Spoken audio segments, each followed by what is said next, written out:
Okay, so again, hello everyone. Thank you for joining us today for our tutorial, checking reproducibility using Open Research Knowledge Graph. We call it shortly ORKG, so you will hear that a lot, ORKG. So my name is Hassan Husein. I'm a prospective PhD student at Leibniz University, Hanover, majoring in web engineering for user interface. And also I'm working as a research associate at the German National Library at Hanover in section data science and knowledge management. So today, my colleague Dr. Anna-Lena Lorenz and myself will go through with you very short, very slow to give you introduction about our work, what we are doing, how we can facilitate the reproducibility. So Anna, maybe you start. Yeah, thanks for handing over. Nice to have you on board for the tutorial. My name is Anna-Lena Lorenz, and as my colleague Hassan, I also work at the German National Library for Technology and Science. And also in the team Digital Libraries and Data Science, especially the team ORKG. And I also work for the National Research Data Infrastructure. And what we are going to do now is that I'm going to start to introduce the Open Research Knowledge Graph to you before my colleague Hassan will take over again to go more into the details of our reproducibility score. So for now, I would like to share my screen. I hope you can all see my presentation now. So yeah. And before we directly start into the topic of science and reproducibility, I would like to take you a step back, so to say, to our everyday lives, especially to the part of navigation. So I assume that some people of you had to navigate to a conference. We are joining from our institute, so we didn't have to travel. But if we would have met in person and maybe you would have liked to visit us, 50 years ago, to do so, you would have to go and grab a map of Hanover, and then you would have to check where we are located, memorize the roads, and then travel there. If you want to come and visit us now, it would be a lot easier because currently you can just enter TIB Hanover into Google Maps or your other favorite navigation app, and you would directly get the route suggested and you would directly know how to get there. But not only that, but also additional features. For example, you would get a traffic jam warning, or you could zoom in around the area, look for interesting places around, maybe to grab a coffee with us or something. And you could also look for the opening hours of our main building. So by taking the actual knowledge, so in this case, which roads exist and where they lead, and separating them from the analog medium, the map, and transferring it to a new medium, the digital navigation app, we don't just gain an exact copy of the analog medium, but we gain something completely new. And this is not only seen in navigation, but also, for example, in mail order catalogs. Nobody uses them anymore. We would all just use a website for that and shop there. Same for encyclopedias, phone books. So a lot of industries were really disrupted by this digitalizations, and the way we perform certain tasks were significantly changed by that. So, but now what happens if we look a bit into our everyday work life? So what happened in science regarding digitalization? And if we take a step back and look for over 300 years ago, we would communicate our findings in scholarly articles. So we would just write our findings down, publish them in a magazine that would get printed and distributed to different universities and libraries.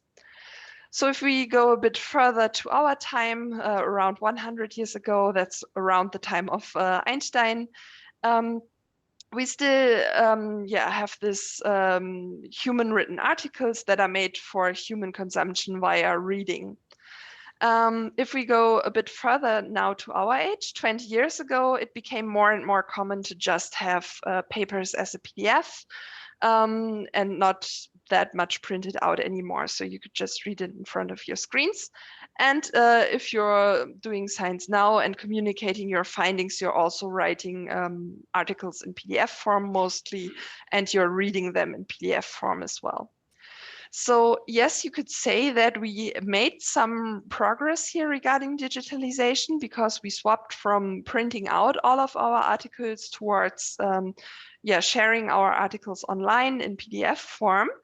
But that's like still not changing the underlying mode of scholarly communication. So basically, the only thing we did was that we directly copied the analog medium and transferred it to a digital one.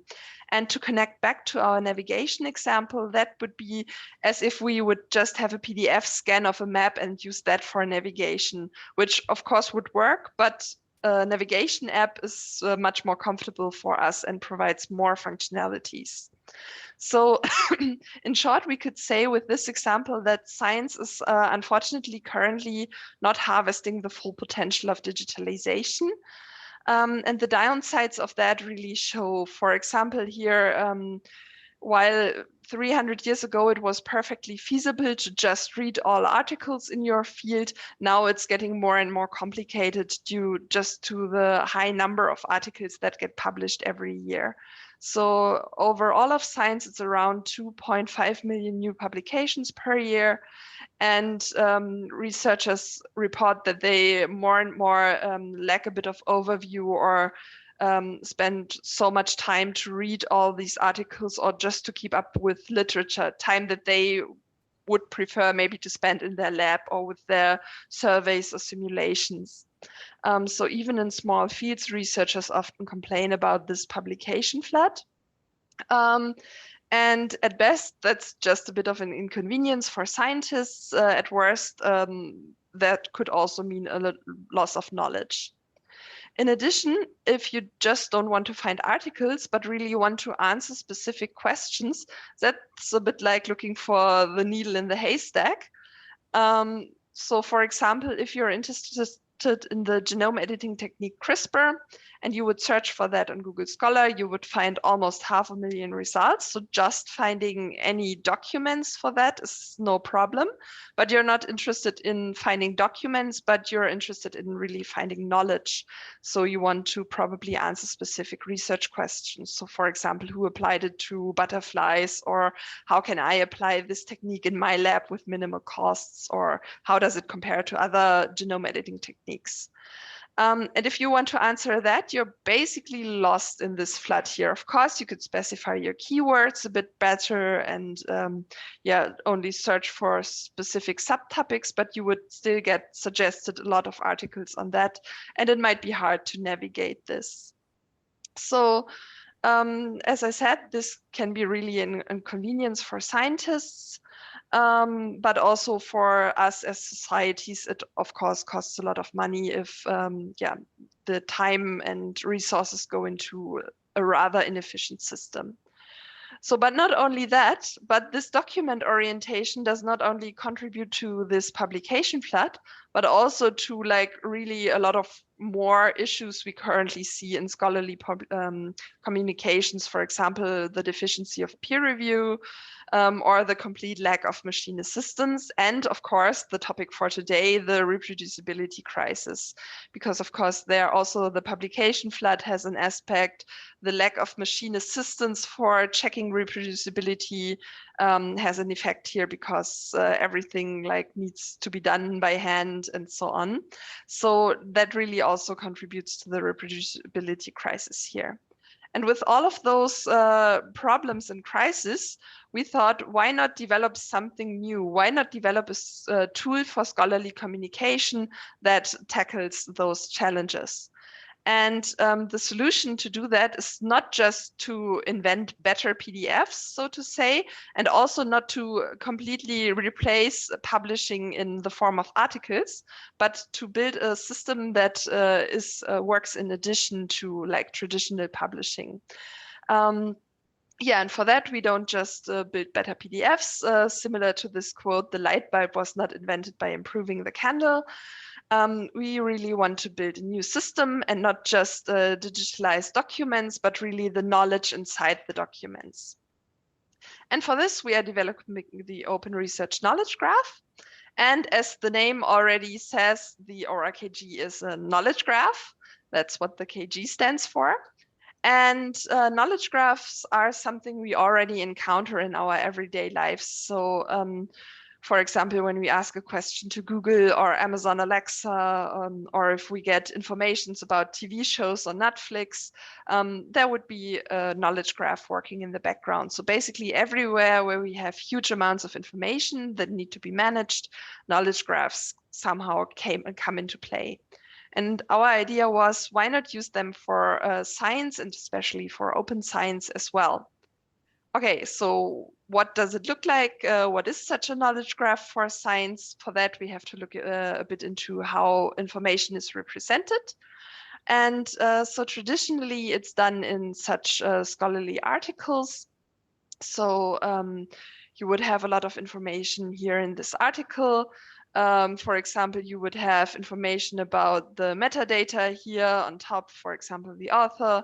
Then in the abstract, you would get to know the research problem, the methods, and if you scroll down further, you would also get something about material and results. So, and for us as humans, that's a perfectly good way of representing information because we can just read it, yeah, and basically get the information. But for machines, unfortunately, it's a lot harder to understand that in just our natural language text. And yes, I'm aware that there were huge breakthroughs regarding large language models, for example, with ChatGPT in the last few months and years. But still, currently, machines are not able to understand an article on the accuracy level that we need to do science with it. So the question is a bit how to make that better understandable for machines. And for that, we really can take the knowledge out of the papers and make it explicit in such a knowledge graph.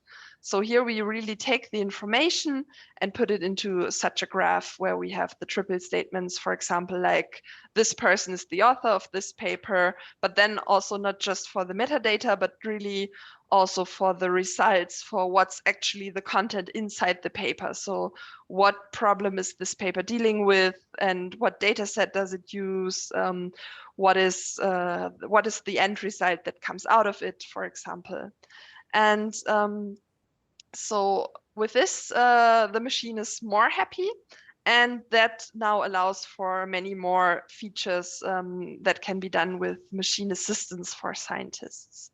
So now with this machine actionable data, it's possible to automatically find and link different research contributions towards a specific problem, also to describe software and data sets, link them to publications, link them to information.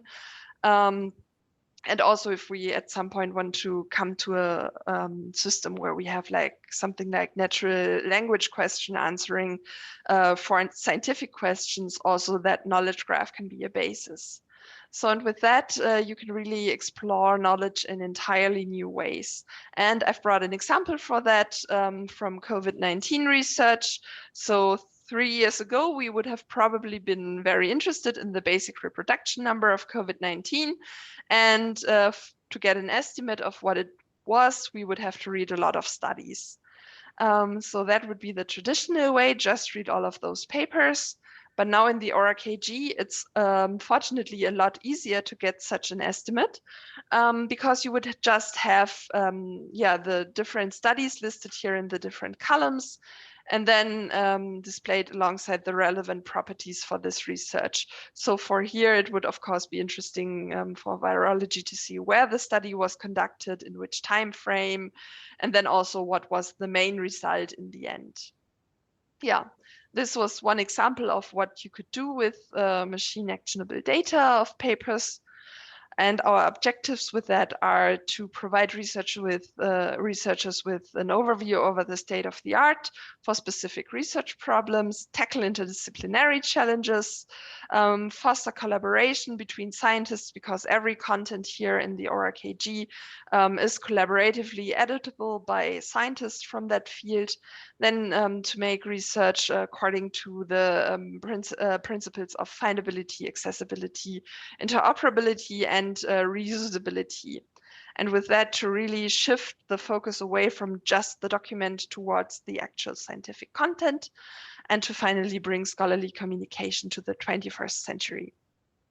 So normally when I give this presentation, there would be another picture here for increasing also reproducibility of science, which is of course also connected here to the FAIR principles. But now, since we are not just at any ORKG talk, but especially one for the reproducibility, the picture here is missing, because that's what my colleague Hassan will be talking about in detail in a few minutes. So the only thing I'd like to mention before we go to the part about reproducibility is how it looks content-wise and how content gets to the ORKG.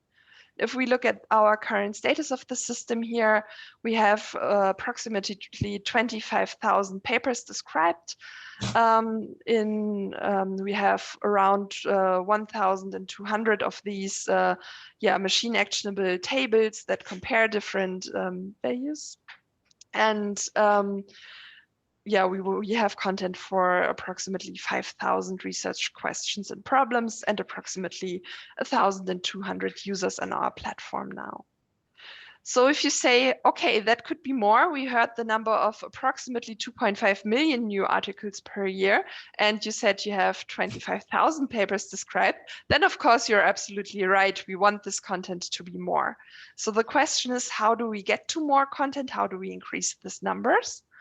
And that question really boils down to who does this translation from human readable article towards machine actionable description here in the ORKG. And the wish that a lot of people there have is, what about machines? Can't they do it for us? But unfortunately, machines are not precise enough, not to the accuracy with which we want to work in science. So if machines can't do it for us, what works better? To just have scientific communities do that themselves, to have scientific communities working there on the actual contents, machine assisted, but not machine controlled. So in a way that can be peer reviewed by the actual scientific communities, in a way that could be completely in where the scientific communities can specify their needs and requirements and be in complete control of the contents there. And for curation and getting content in, we thus follow a crowd-based approach, a bit like the principle of Wikipedia, where everyone can create, edit, add, complement, and reuse data from the ORKG, even like for their own projects. And so our communities we are working with would of course be the library community, as we are coming from a library ourselves, developing the ORKG. Then of course software developers are needed to constantly improve and further develop the ORKG. And then our main target group are just really researchers who can work on their contents on our platform.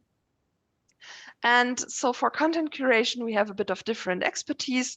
We, on one hand, have the domain experts, so the actual researchers, scientific communities who have field-specific knowledge and knowledge of the specific requirements in their field and what differentiates their fields from other fields and what is special in their fields. Then on the other hand, we have the library community, more the side of data curators, who know more about semantic modeling for this data, and might provide the competence to develop software for that. Yeah, and to organize this working together, just one thing I want to quickly show. We offer the possibility to set up observatories on a specific field and they organize research in their field inside the ORAKG, ensure high quality standard of data that is added there, and which is really important, they help also simplify using ORAKG for beginners by creating those templates. Again, they also help us, of course, to promote ORAKG in their communities and stay in close contact with our teams so that we can prioritize their issues and requests for new features. And with that, it's really possible to build a community knowledge graph just for a specific discipline, and also then, of course, to tackle reproducibility issues for specific disciplines, or even more concrete for specific subdisciplines as well. Yeah, and with that, I'm already at the end of my talk, and I'm heading over to Hassan, who will now introduce the reproducibility score and the reproducibility model inside the ORAKG. Any chance we can ask questions, or should we just let you? I think we can do a quick question session now in between. We have planned for a bit of a longer session later, but we can take some questions now. Yes, definitely. So just go ahead. So, Okay. hi, Carlos, can I ask you a question? Yeah, please, go ahead. So Philippe Bonnet from ITU University of Copenhagen. So thanks. There are many different things. So can you define what a template is? Because when I try to use the tool, that's where I kind of stop. So can you tell me just concretely what a template is, and because I have in mind the RDF model and the knowledge graph, and then I kind of have to choose a template, and I'm not sure proceed. Yes, actually, the templates will also take a large part in the reproducibility model. So my colleague will go through creating and using templates in detail later. So, but indeed, that's really relevant towards the reproducibility approach. So, good question. So a more general question then.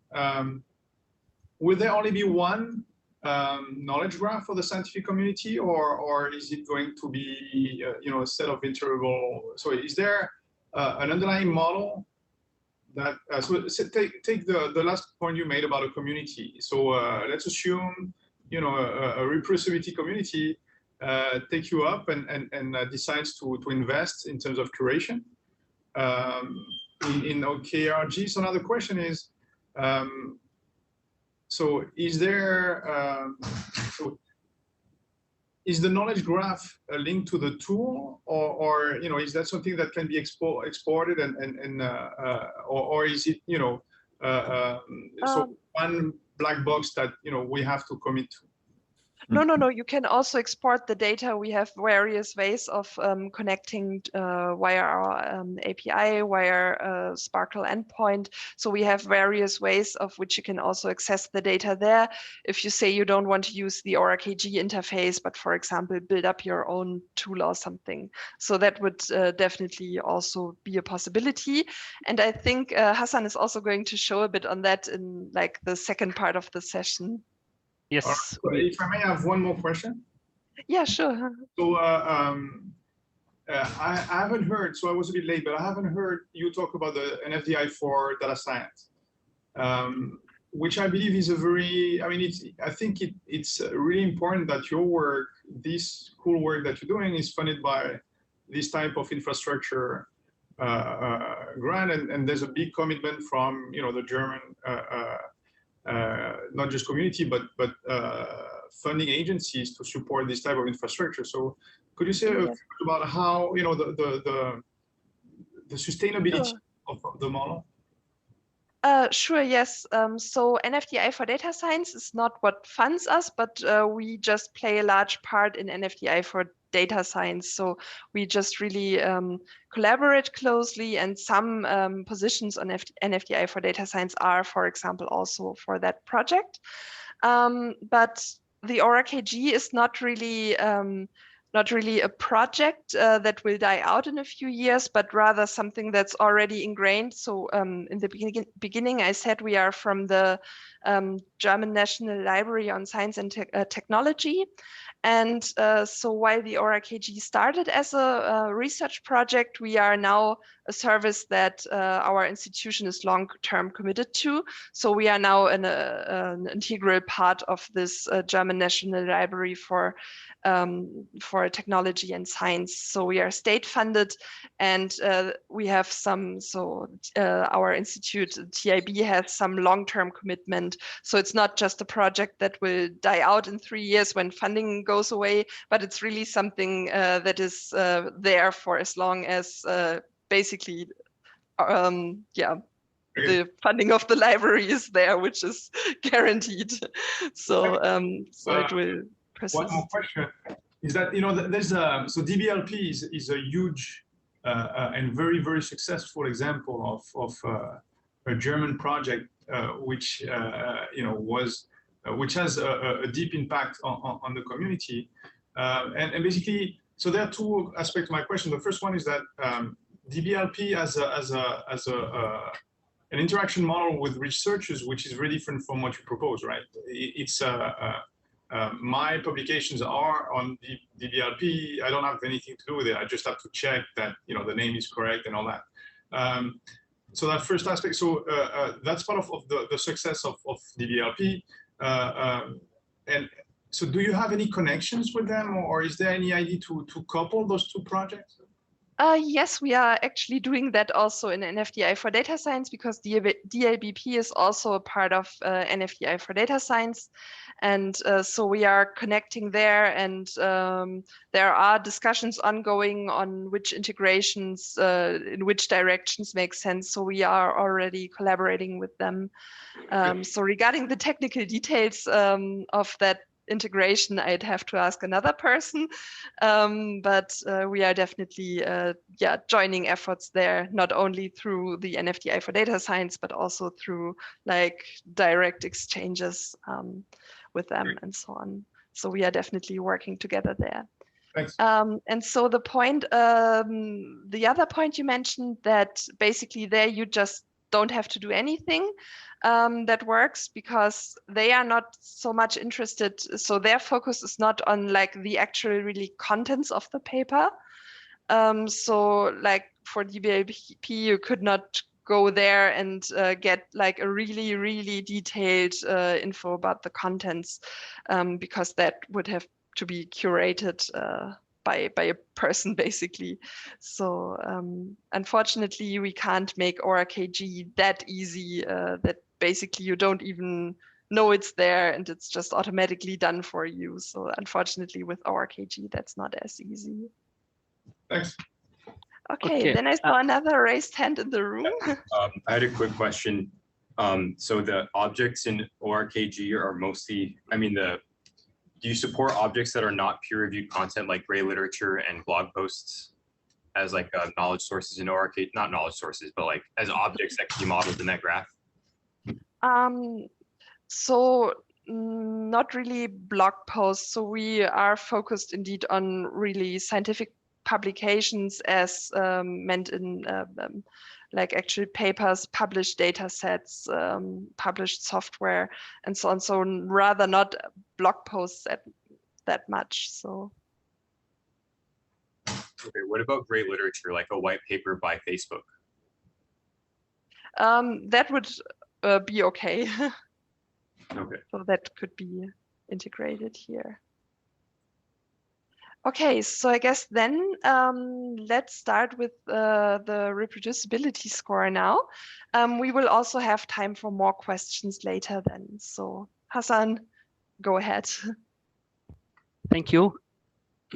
So I will start sharing my screen. And to go.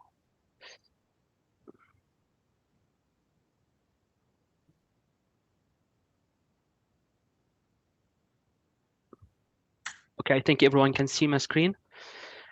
So we will talk about the reproducibility score model, how we could build the model. So before we start talking about the model, how we built it, we see ORKG as platform in general, a platform that try to facilitate the reproducibility. So in general, we're trying to build upon ORKG. So we're adding features more and more to improve the concept of reproducibility.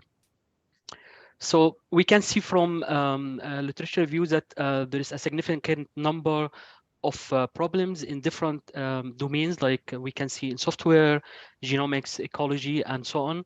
And we can see also it is in a recent study between 2017, 2021, like a few years ago, there's quite big problems regarding reproducibility. For example, data is not accessible or not available at all, or maybe some problem with privacy or incomplete data, and some other problems. Also in ORKG, we created a comparison. You can see the comparison here that shows that there are problems with data accessibility in different research domains like agriculture, engineering, and some other in different regions. So we can understand that the reproducibility issue is still raising.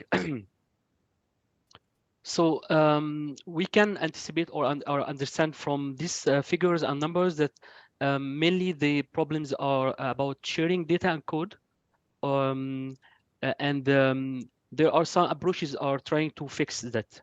So for example, there is approach about sharing data code or documenting methodology, data management, version control. And also there are some tools trying to use these approaches. For example, tier protocol, do files, GitHub, and the open science framework. Also, we created another comparison in ORKG to understand what are the issues behind these approaches and tools as well. So we could figure out that most of them are time consuming to implement, or it takes time for the end user to learn how to use these tools. And also it has compatibility issues. So if you are using Windows, maybe it has a problem, or Linux or other operating system. And also some user interface problems, not easy to use for the end users.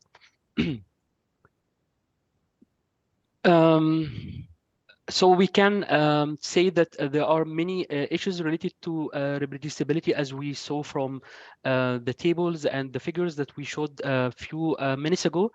But in this work, we focus on the 4 pillars of reproducibility. Mainly, we focus on availability, accessibility of artifacts, and linkability with trusted web sources, and data license as well. So our work is based on the FAIR principle. I think everyone here knows what is FAIR principle, and also Anna-Lena talked a little bit about it. So I will not go very deep in that, but in general, we try at the very beginning of our model to make sure that the artifacts are findable or discoverable by both humans and machine. And then on the top level, we make sure that not only the data could be found, but it should be accessible using one of the protocol. For example, if you use HTTP protocol, at least you should have 200 response, which means the data is accessible. You can find it and you can have access to it. Also, we consider the concept of LOD that was introduced by Tim Lieberner, the idea of linking open data. So we consider the artifact is valuable when it is findable and you can access it, but on the top of that, we consider that this artifact is connected to a trusted source. So we try to avoid this problem of trustworthy in data quality when we talk about knowledge graphs. On the top of that, we think also about license, because if you have the data and it is connected with trusted source, but you don't have a valid license or restricted access, so in that sense, it is not useful for you. So we believe if we can achieve these 4 pillars, we can, at the end, we can somehow have a score for reproducibility. We say, okay, this research could be somehow reproduced. But how it works? So basically, our concept relies on first step of fetching the metadata, or we call it the metadata acquisition. So when someone add a paper to ORKG, the first step we try to do is try to grab the most possible metadata, like the author list of authors, the conference name, publishing year and month, and so on. And then the user themselves, they decide which template they want to use. Maybe they can use one of the already exist templates, or they decide to create one by themselves.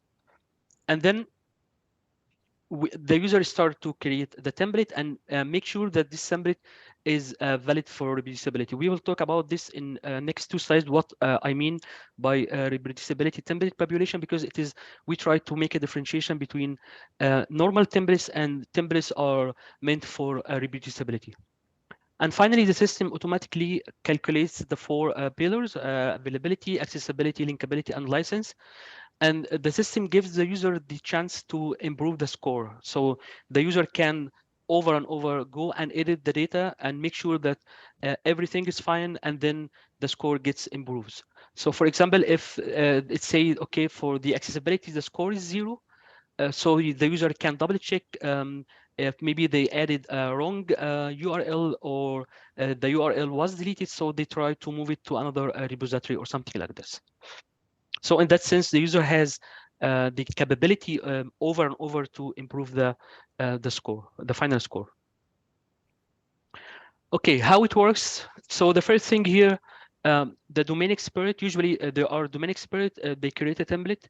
But again, any user can create a template on their own, but it is not really highly recommended, because maybe the user is not or might not have the qualification for in this domain. So it is better to use already exist a template. And then we try to let the user use the ontology lookup service we have in TIB. We have ontology lookup service, so you can search for Wikidata ontology, or geonames, or maybe PubMed, or whatever they have. We have a lot of them, so we try to give the end users the possibility to select as a relevant ontology to their research. And then they connect this property they have selected for the template with this ontology service. And then the user add the needed property and then creates a paper based on that. And the community start to give some feedback on that. And when the user selected the template, they can add the needed information for that paper, and then the score calculates automatically. So the process itself gives the user the opportunity to refine the results over and over. So the user can, as much as they want, they can improve the template itself, or improve the artifacts or the data that are related to this paper. And at the end, this gives a higher score. So this is an example how we take or fetch the information, the metadata for a paper. So this the first step when you start to create a paper. The first thing you have 3 options. You can create a paper automatically using by simply adding the DOI of that paper, and then click on a button to look up for the meta information. Or you can simply add it manually. You don't have to add it fully manually. You just add the paper title, and then the system also fetch the information for that paper automatically. Or if you have a PDF, and then Anna-Lena will talk a little bit about this. We have a Python package called SecText, and this package gives the author the opportunity to annotate their paper. And then when you try to upload the file, PDF file, to this window, so automatically the paper, the feature extract the annotated information, or the set of properties, so the user don't have to add that manually. So you can see here this paper I wrote already, and then you can see all the information, the authors list, and the publishing date and year, and the conference and URL for the data. So this is the first step. We call it metadata acquisition. And then you create a paper, and you add the research field, and then you add your property. We will see that together later on. And then this is how the graph looks like. So when you create a paper, you can see that we have here a contribution called KGMM. And then this contribution has a set of properties like maturity levels, research problem. Again, you can add more than one research problem for one paper. This is valid. And the conference or the status and so on. And also we have here the meta information for this paper. So you can see that where this paper was published, the publication year, and list of authors. Also, you can see here this same as, and it is connected to Wikidata. So that also connects to the concept of linked open data. So we try as much as possible to connect the information here to a trusted source. So that gives more trustability for this information, and also give the opportunity for interoperability, one of the FAIR concepts here.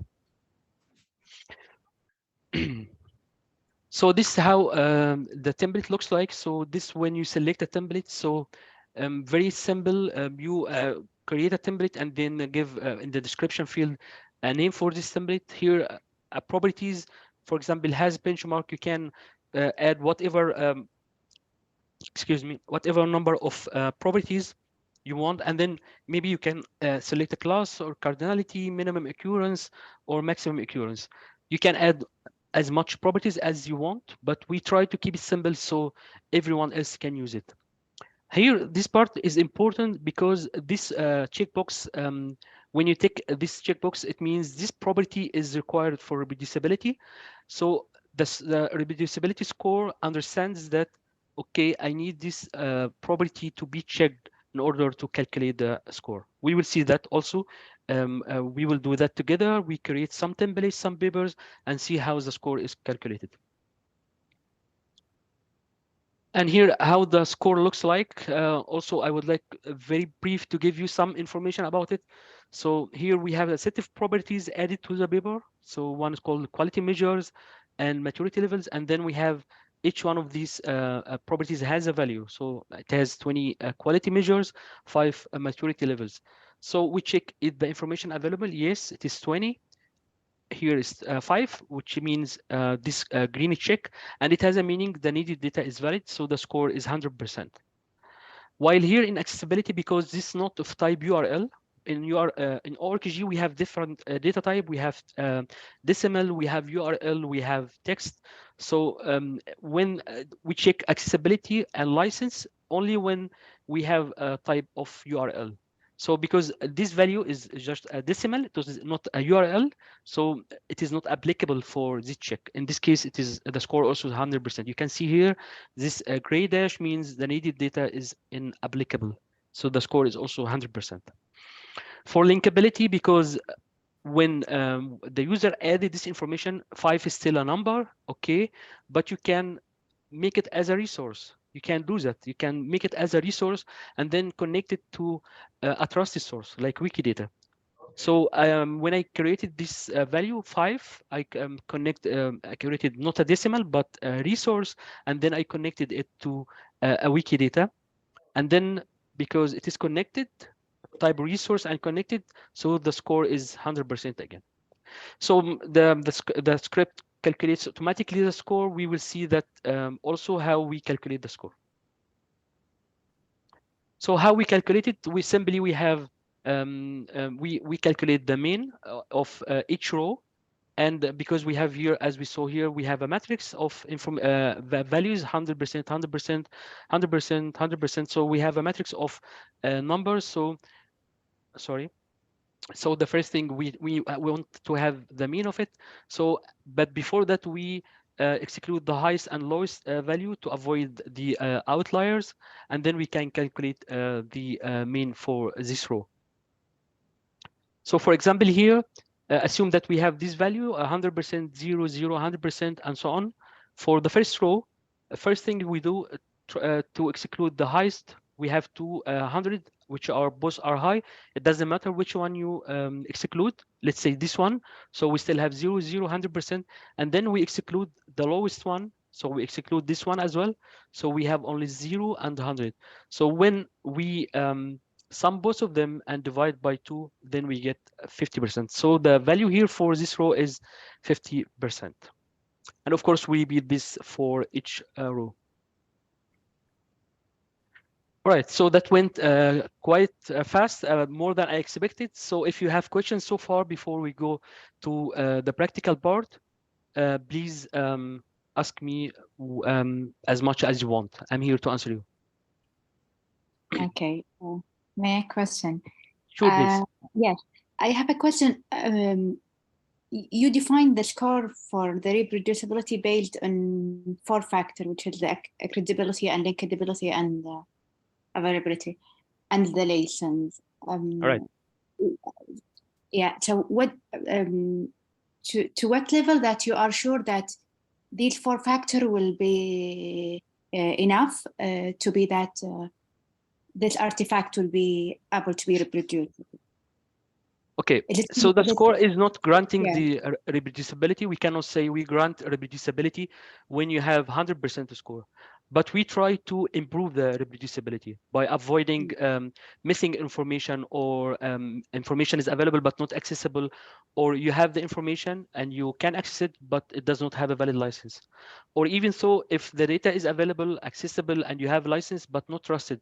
So with this concept, we are not saying, okay, when your score is 100%, that means you are 100% ready for reproducibility, because reproducibility is a big concept. It is complicated. We cannot guarantee that with just simple score calculation or avoid, but we try somehow to improve the reproducibility using this score. Yeah, I think that if I just can interject there, I think this is super interesting, and we've been thinking here at UC Santa Cruz also a lot about this. You know, how do you actually evaluate reproducibility artifacts? So there's actually quite a few papers now out that are linked to reproducibility artifacts, right? A number of conferences are really encouraging that. There are reproducibility artifact awards, and so I think that it is sort of slowly really taking off. But the problem is that it's currently completely unstructured. What is actually really usable beyond the awards, right? That's just the tip of the iceberg. And so we had a presentation yesterday, Frida Fund from NYU, Tanno. She really pioneers using reproducibility in teaching. And so the question that she asks all the time, right, is like, where are the papers of a certain domain that have reproducibility artifacts of a certain quality that I can use in teaching? And so, you know, it's that intersection of availability, reproducibility artifacts, the quality, and also the community that can help with actually making that available in a class. These are really important metrics, and I wonder. One of the things that other experiments with using reproducibility artifacts in teaching, just to stick with that example, is that it actually creates a lot of additional positive impact on the artifact itself, right? The artifacts actually get better as they get used. And I was wondering whether you have any thoughts about that process, because you have this really nice opportunity that people are using your service to find these artifacts, but how can you plug into how that information is actually used and use it as feedback to amplify the ones that are cited a lot or whatever, right? That are actually being used and plug into that. Yes, that's a great question. Thank you for that, Carlos. So yeah, in ORKG we have penalty of integration endpoints. So we have, for example, APIs. We have Sparkle endpoints. You can download RDF dump. You can with Python package also as well. So there are penalty of ways you can integrate with ORKG. And also in the future, we plan maybe we can think about creating this as maybe browser extension, for example, or maybe we can make some integration. So for example, the publishers can have this tool integrated with our ORKG. For example, Springer or whatever the name of the publisher, they can integrate with ORKG to check the reproducibility score for their artifacts of these papers that are published on their website. So they can integrate with us, and then we can do the check for them and then give them the final score at the end.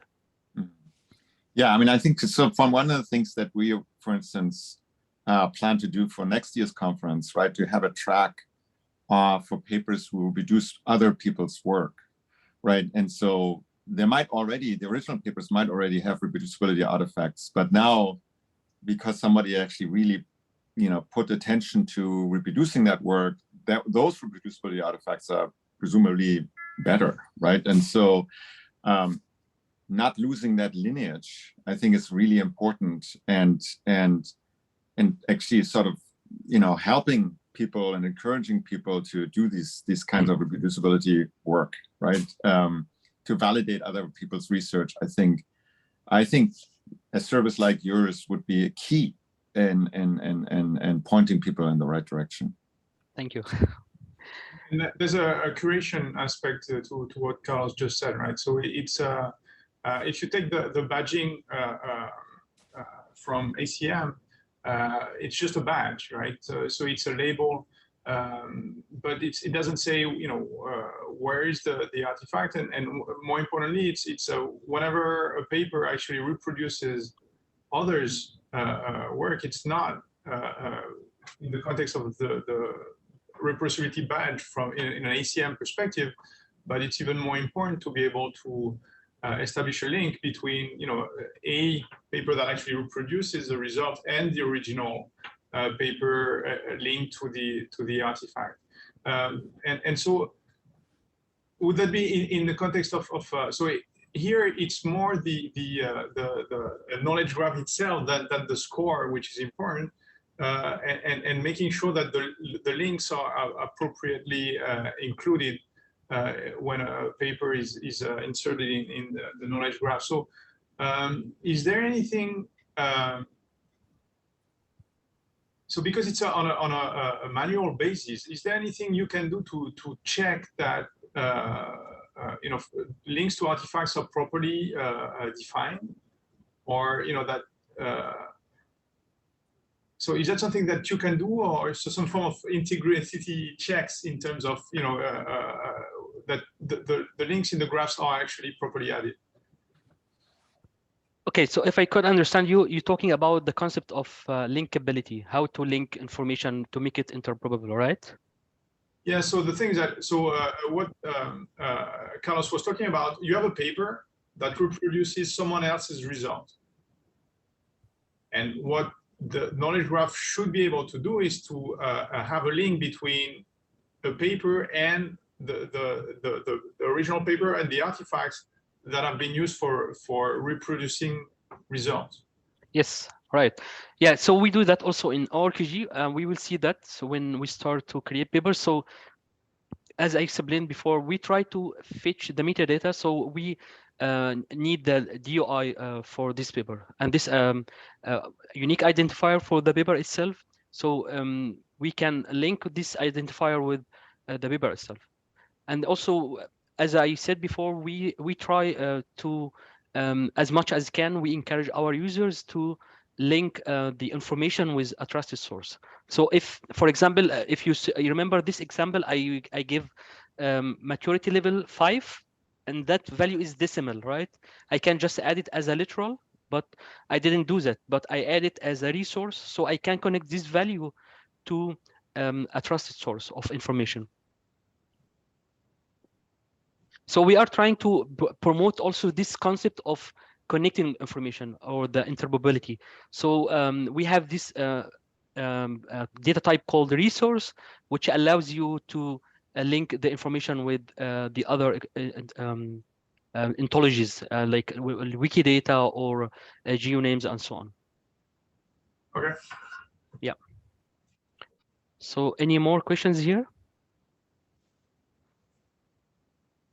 All right, so now we go to the fun part. So we done with the theoretical part. We will go in deep and dive in ORKG and see how we can use it and create templates, create paper, how to integrate with ORKG.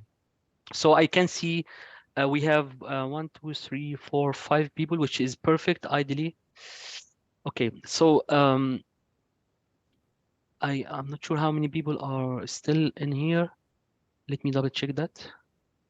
1, 2, 3. Oh yeah, we are 5 people. All right. So now I will share a document with you. Give me just 1 second. You have it? Okay. Okay, maybe could you please share it here? Okay, right. Okay, so in the first one, the document that Anna-Lena sent already, we have 20 papers in different domains, 5 domains. So please pick a paper and write your name next to it. Because they sent So, it on the chat. Yes, it is in the chat, right? Yeah. So right, and since we are not that many people, I think we can still we can all agree on one field probably. Right. So maybe let's just take computer science as a field, and then you can pick yeah, you can pick papers from that field. So just write taken by and then add your name. Yeah. We have to join. So Yeah, I there's a guess. link on the agenda. Okay.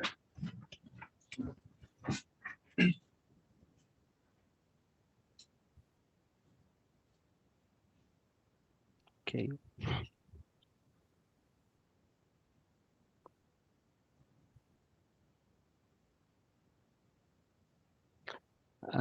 Please make sure when you select a paper to write your name next to it, so we know that this paper is reserved for someone.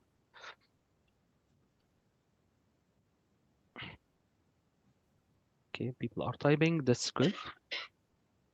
Where in the agenda is the Zoom link? I think it's in the In the chat.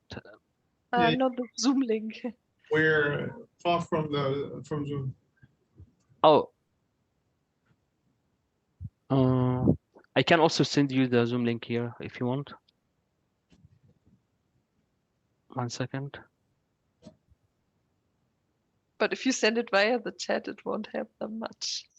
I'm not sure, but let's Oh. see. Yeah. I thought in the mobile version it was there. Let me send you the what's your email? You can send it to Sam.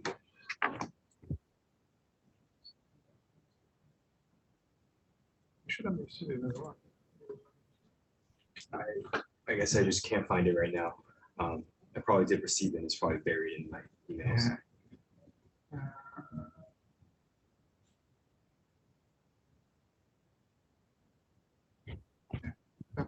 3. Oh, but they're different. Okay. Okay. I got it. I see Yeah, the free track to access. Okay. You got it? Or should I say? Yeah, I just found it. Thank you. Okay.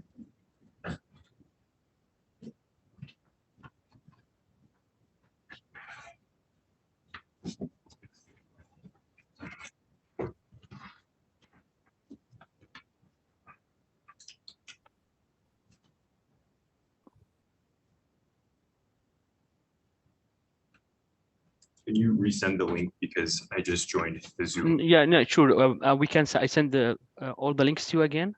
Thank you. Okay. Please select one paper from this papers here. So you find this Google document. Select a paper. Yeah, most likely in computer science field, and please type your name next to it.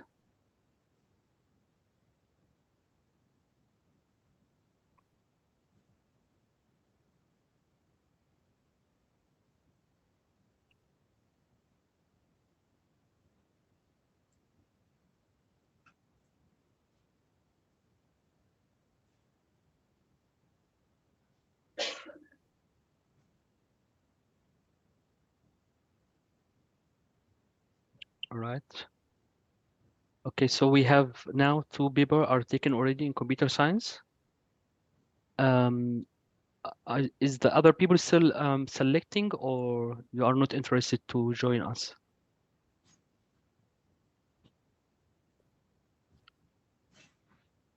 Did you get? So I was in the wrong Zoom call, so I'm just getting.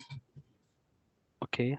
I noticed a lot of the computer science papers are machine learning focused. It's like a special focus on machine learning and AI, or why do you think that's like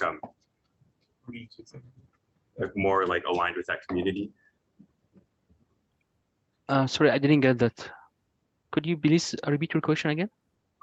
Yeah, I noticed a lot of the computer science papers Yeah. in ORKG and on this table are machine learning related. So I was wondering Yes. if that's like because there's more like community overlap or something. No. Just I will explain that later on why we selected this paper. Because you can see it is not only computer science, but computer science and natural science, engineering, and so on. And also in ORKG, we have different research field. You can find papers from almost each research field on ORKG. But it's true that indeed we have the most content for computer science in there, especially for topics like machine learning.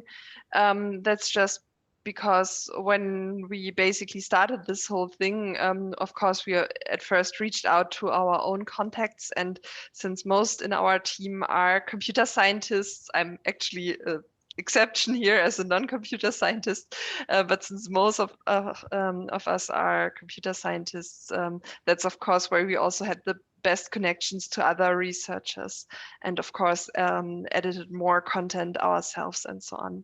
So that's why indeed ORKG is open for every field. We just have a lot of content for that because that's where we already had better connections to. Okay, so I think we can go for next step. I think so. Okay, so again, I will share my screen again to give you some instructions. Okay, so to create a template, yeah, already we are done with this step to open the document and select the paper. And also Anna-Lena shared in the chat this URL, this instance of our testing server. So maybe you will find some problems in the interface. Don't worry, it is not like this in the front end. I mean the production server itself. So if you have account in ORKG, most likely you will have account on this instance. So you don't have to create account again. But if not, please create account. It will not take a few seconds, and then log in and follow these steps.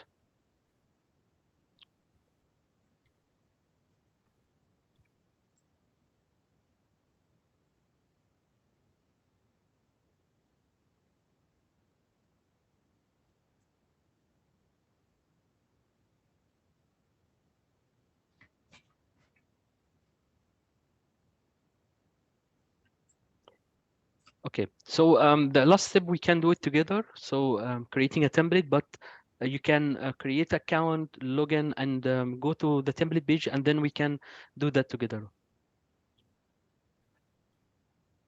So I will go back here to the screen.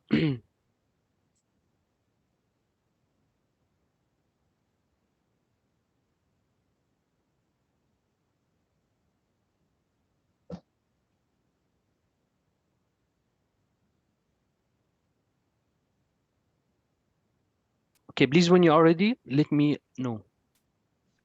I'm on the templates page. Okay, perfect. Anyone else is missing here? I don't know what Philip went.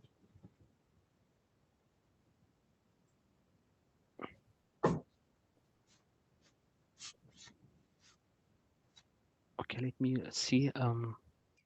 The papers here we have two papers. Samuel selected generative AI and Mizna selected 3D printing applications. Okay, so in your opinion, we can see that there are different type of papers in computer science field, because this field is very broad. So computer science has different multidisciplinary beneath it. So you can think about human-computer interaction, machine learning, neural network, or maybe NLP, and so on and so on. So there is a lot of them. So I tried to pick some papers from different fields that are related to computer science, and we will try together to create a template for this one. So in your opinion, maybe you can start typing in the chat.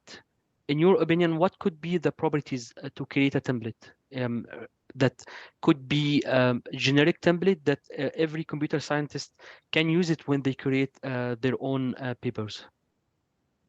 So maybe you can type it in the chat or just talk, say, okay, I believe these are relevant or whatever the way you like it. We are open for that.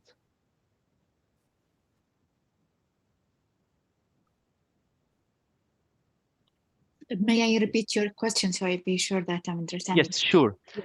Again, so we have in the computer science, we have 5 papers here, but the computer science is very broad and big research field or research domain. We cannot say it has different disciplinaries. Like it has, for example, human-computer interaction, AI, machine learning, neural network, and so on. So it is hard to define a template that could work for all of them. Okay, so the task now, we want to create a template that has a set of properties that every computer scientist can use it when they create their own papers. So think about what could be the properties. Maybe I can give you some hint. For example, I think if you think about computer science, at least you should have a source code. So a property called has a source code. So when you have a paper that's written in computer science, most likely you will have a source code, right? Or maybe it should have a programming language like C++, Python, whatever. Usually when you write a code, it is written in some programming language. So in that sense, we can start creating some properties that are related to computer science. In your opinion, what could be these properties? Can I say my opinion? Yeah, sure. Definitely, please. Yeah, I have this belief that the one platform or the one boundary, even in the same domain, usually it will not fit in reproducibility. So I believe that for each subdomain, even in computer science, for example, the subdomain in computer science, each one of them have like their own artifact, and it will be different from one to other. So like to have like this common attribute that cover all computer science domain, it will be difficult to define it, but maybe we just, like as you said, do our best based on the paper that's in front of us, like what we could that suitable, the main attributes that's suitable for these 5 papers. That's right. That's what I said at the beginning. We cannot define a template that can cover the whole computer science domain, but we try to say what could be the common things between the different interdisciplinary. Another thing that if we define a template, you don't have to use all properties inside it. So if you have 10 properties in computer science, you don't have to use all of them. You can use 3 of them or maybe 10. But when a user use this template to create their paper, they will see these 10 properties, but they can select maybe 2 or 3 or maybe even more.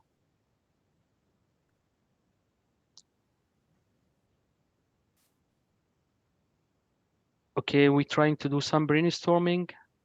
So I wrote here source code and programming language. What else could be, in your opinion, a property needed for computer science template? Benchmark, metric used. Okay, that sounds good as well. Great. What could be else?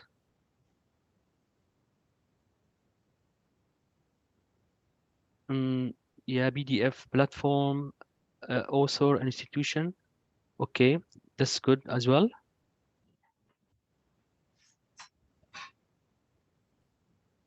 Any other opinions on that? So maybe something like results or maybe methodology. Okay, experiment testing capabilities, great. Methodology. Okay, GitHub page, still correct as well. What else could be?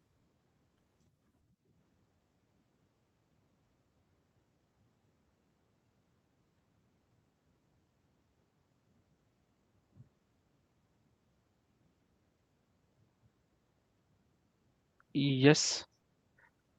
Okay, so I will share my screen again to show you how we can create that. I think I have it here. Okay, so now if I go to URL that we give to you, we select templates, but before that, I need to have this reproducible. I will explain that to you. So first thing, to create a template and give it a name. So reproducible computer science. Computer science. Why I added this keyword? Because as we explained before, we have two types of templates. One is for reproducibility and one for generic use. Okay, so we differentiate between the two types of templates by this keyword. So the script checks at the beginning if we have this keyword, that means this template is used for reproducibility. Then we create the template itself. It takes a few seconds. And then we start to add properties here.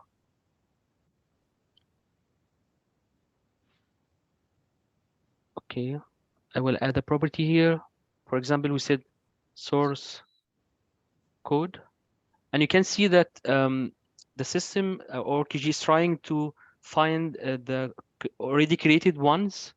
Okay, so this one is created by ORCG user, and this one as well, and this one is wiki data property. So this also applies to the concept of linkability. We make sure that these properties are not created over and over, but they are already exist on the system or associated with other ontology systems. I will select this one because it is an ORCG. And I will say, okay, this is required for reproducibility. That means when you create the paper and you select this template, you have to, actually you don't have to, but the system will calculate the value for it. So the system understands this one is needed for reproducibility. But we don't enforce the user to add all properties that are assigned to a template. So maybe, for example, now we are saying, okay, for computer science, we cannot create a template that covers all interdisciplinary beneath it, right? So we said, okay, maybe we can create 10 properties and then select 3 of them. So we don't enforce the user to add it, to add one. Someone said benchmark. Bench has a benchmark. So also you can see that I can create one, but I try to use what is an ORCG has a benchmark. And I will say this one also required for reproducibility. What else? Programming language. Yeah. Any other ideas? Maybe someone can read from the chat for me. Objective, for example.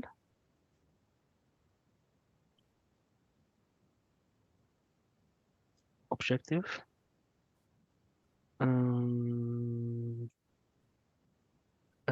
Methodology, maybe. Methodology. I'll take it here.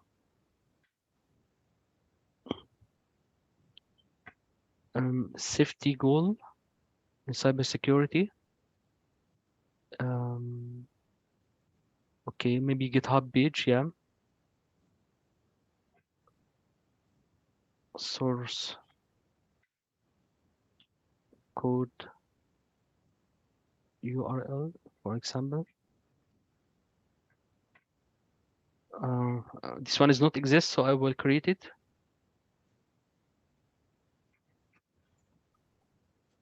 You can add description on fly, so you don't have to, but this also recommended to let the other user know what does it mean when you they want to use your property as well. What else? Experiment or testing capability testing. Okay, I will say experiment.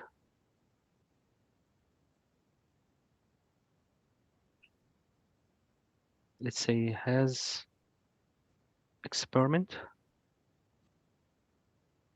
And we create this one as well. And maybe you can add result, and let's see how it works now. Result.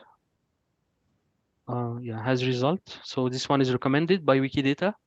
Sorry, this one has effect. Yeah, so I will select this one because you can see here it is from ORQG and it has a definition. It's a results and findings methodology. So this one looks more appropriate. So I will select this one, and finally I will stop here to save some time.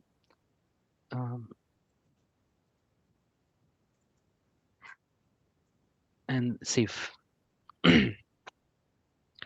Okay, so the template is now saved. You can have a look on the view diagram if you want to see how it works or how it looks like.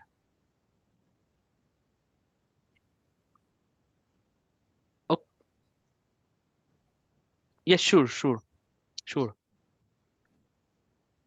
Okay, 1 second. I will go back to the description.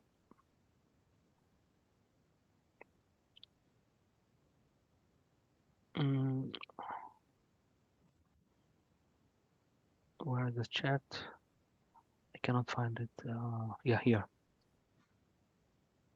So that's the link, how it looks like. Of course, you can edit the template by your own if you want. Anyone now, you can edit the template. You log in with your username and password, and then you start adding properties to the template. But the thing that we highly recommend when you add a property, try to link the property with one of the ontologies that are available on our lookup service. Or maybe you can create one if you want, but try to make it connected with external ontology.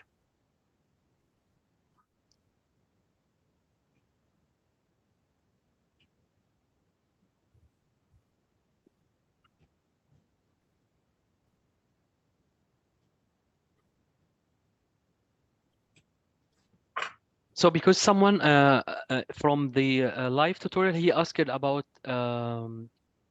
what are the templates. So templates basically is a kind of shackled shape. So we try to set constraints on the data to make the quality better. So for example, you can see that minimum occurrence and the maximum occurrence. So this kind attached to the concept of shackle. So we set a constraint on a property. Okay, so in that sense, we guarantee that, for example, if here the minimum occurrence is 1, so this source code should be added.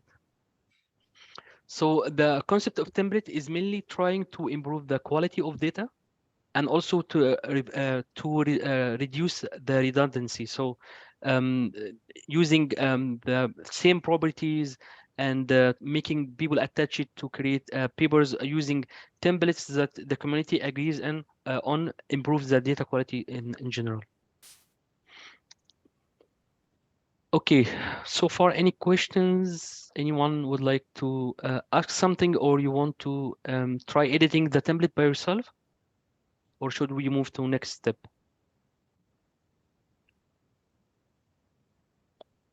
Okay, great. So now we created the template, and then we go back to the presentation. And next step is creating a paper. So let me do that.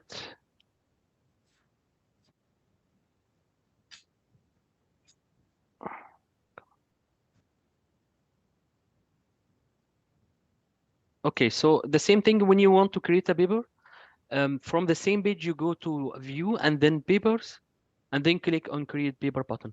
So please, you have this Google Doc, you have selected some papers.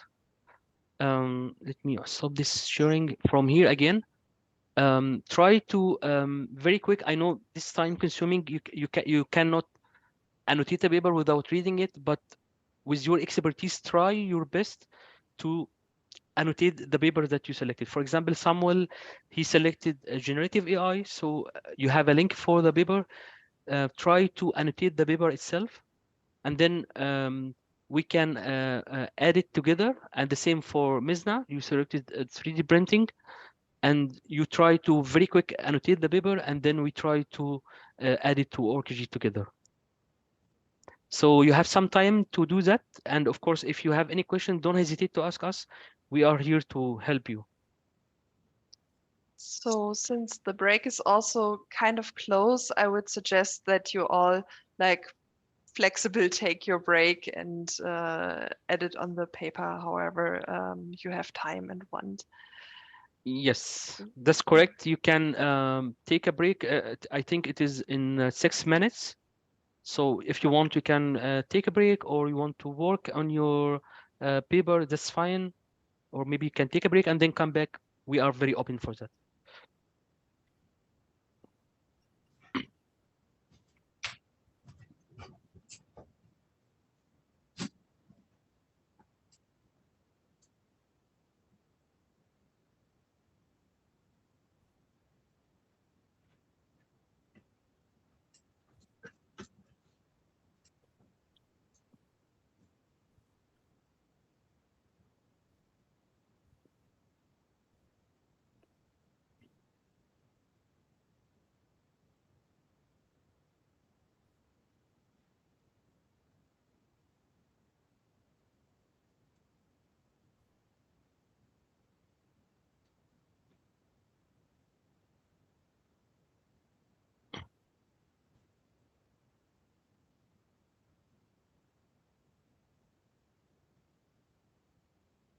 So Hassan, if I'm going to choose,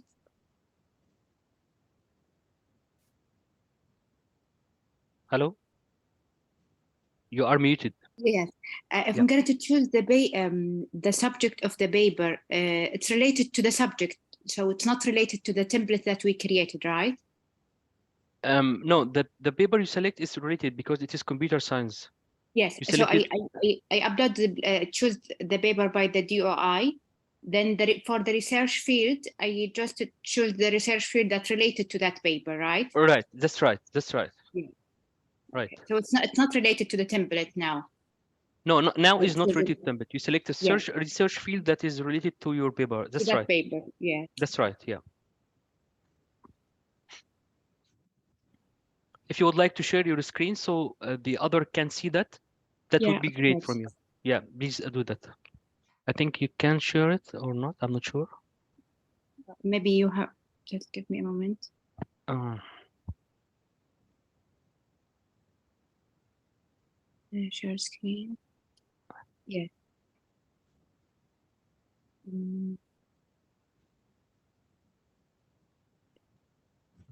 maybe you are Yes. not. Oh, okay, perfect. Yeah. That's good. Yeah. So be relaxed. We are not judging you. We try to help you. Yeah. Okay, so yeah. So I'm looking at try to choose to which subdomain in computer science should the paper belong to. Mm-hmm. So, from the keyword, maybe we can know.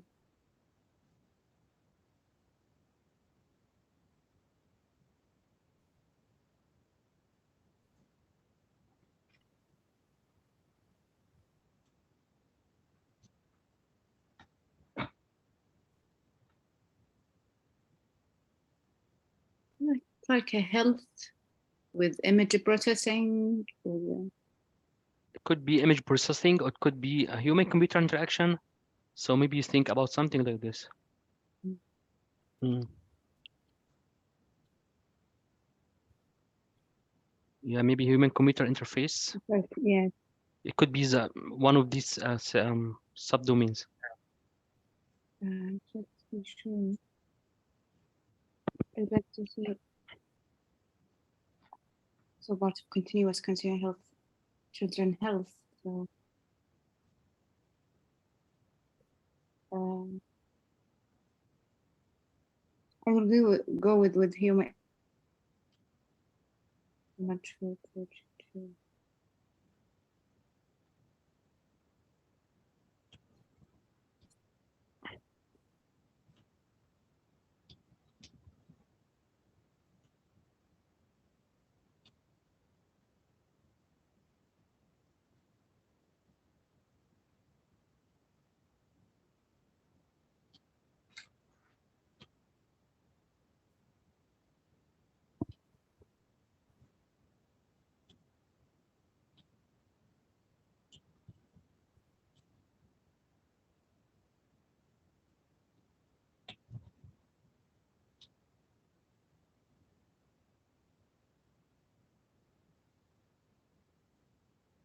Image and language processing. You can select whatever you think is relevant to it. So choose now the subdomain, then I go next step, right? Right. And then here, yes, you can see that the system recommended some properties for you, okay? Yeah. Like research, problem, material, method, or results. But in this case, you can use any of them or all of them if you want. But in this case, we want to see how to use the templates. So click on the templates, please, right? Okay. So it choose the And then, template that we created. yes, right. Simply you can type computer science. It should computer science, yeah. Yeah, this one, yeah. Reproducible computer science. Yeah, this one. Here we go. You can see that the Template system. Yes. Close this one, please. You can and see now the I have system. to add the properties. That's right. You have all the properties, but you don't have to take all of them. Maybe you can take some of them or avoid some of them. That depends on your paper. You can decide yourself what is relevant to your paper, what is not relevant to your paper.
There is no source code. So is it the value to be null or can we add it only? Yes, this is a good question. If there is no source code, you can delete it. Simply, you can delete it. We just added this as an example to show you that you have the flexibility to use a template and maybe use all the properties or maybe remove some of them. Yeah. But let's see if there is an appendix. But we don't.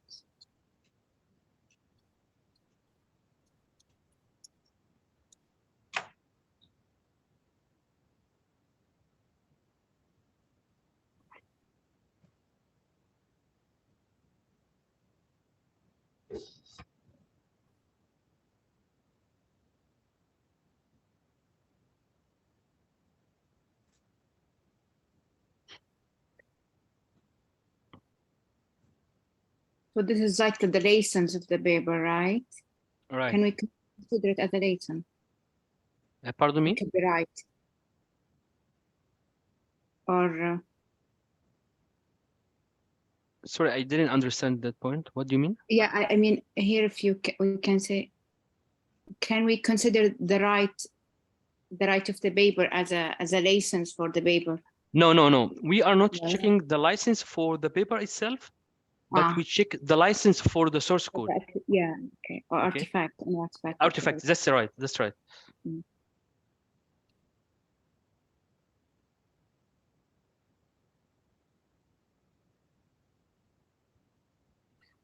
Okay, if I can guide you through, maybe could you please go back to the ORG.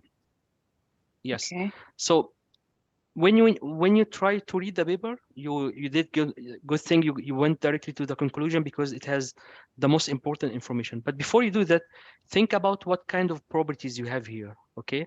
So what I need to fulfill, or maybe when you read the paper itself, try to find the key factors or the key the key contribution to this paper. What can I add? Maybe it is not here. Like for example, we don't have here approach. Maybe you can find the approach in the paper itself, and then you can add it here. So maybe try to think in this way. It might make it a little bit easier to you. Yes, I get your point. Yeah.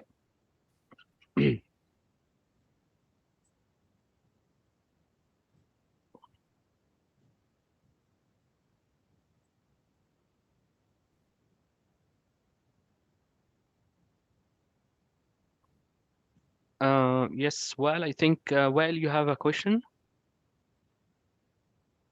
Yeah, it is just a thought regarding the attributes, because if we have to collect some attributes and, for example, I have a test environment and I need to share or I need to mention that that test environment, which is a source code run on it, have some sub attributes like specification, hardware specification, like the operating system, like so on.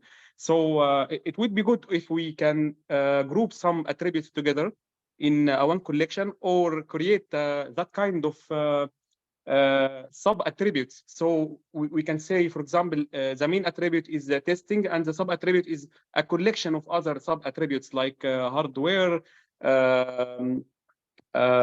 maybe a CPU capability, and so on. So Okay. it's just a thought to. Yeah, that's a good point. So you mean, for example, if we say a property called source code, and you need to have sub attributes beneath it. So for source code, we need to have that hardware, that software, operating system, that package, and so on, right? Yeah. So that's Exactly. a good idea. Yeah. Maybe I will communicate that with our development team, but this is a good point to say. Thanks. Yeah, thank you.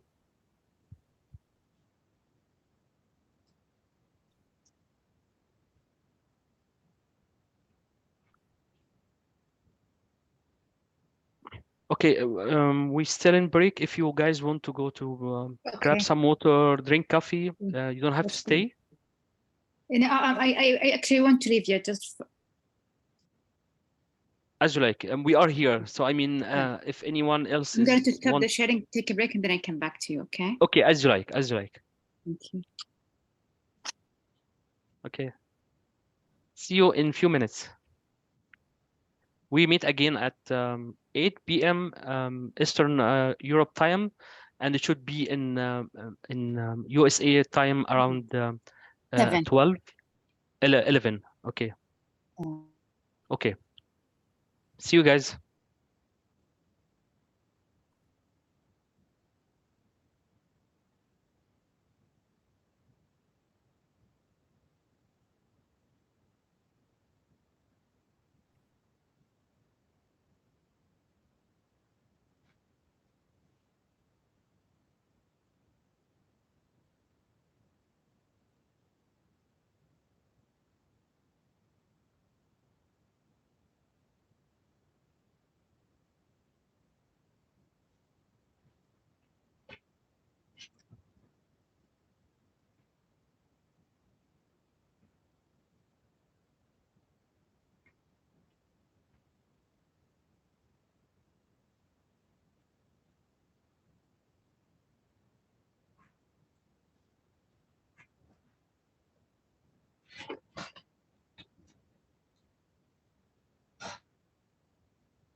It's during the break right now, I think. It's still the break. Yeah.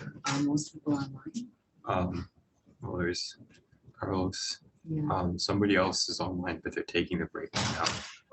Those two are the presenters, and Philip is sometimes there. They're, sitting. Hello. Hello. Hello. So I guess we have 2 more minutes until we can continue, until the break is over. So I think people wanted to join again, so let's give them the time. Yeah, sorry, I had to go out. I couldn't participate in the last hour, but I'm back. So hope I didn't miss too much. I will look at the recording later. Yeah. The first part, I was sitting in on the other session, but I'm hoping it's okay that I join now. Sure. Sure. Yes, and for the missing part, we still have the recording then. Right. So not everyone is back again from the break. And yeah, we also still have 1 more minute. So let's wait.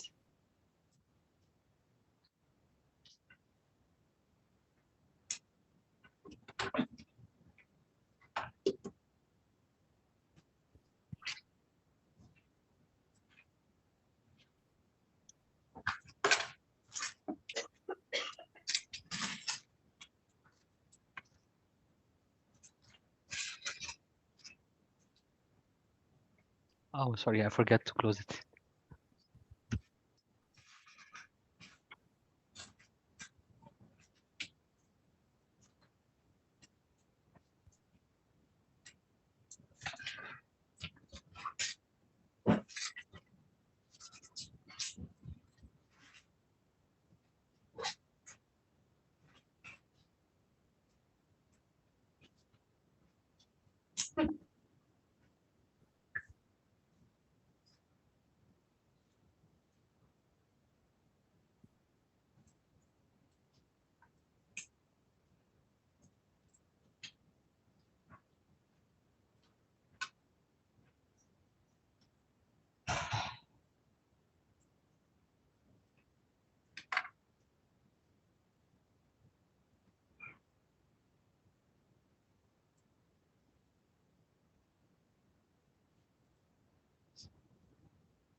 Okay, so I think we can slowly start now. If people are going to join, then again, I don't think that will be a problem.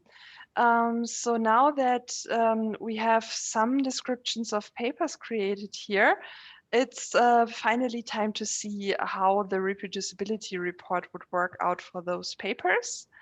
And for that, I give the mic back to Hassan again. Thank you, Anna. So I will share my screen again. So let's see. For example, now I will try very quick to add a paper. And let's say, for example, I will pick one of these papers on this one, for example. Okay, so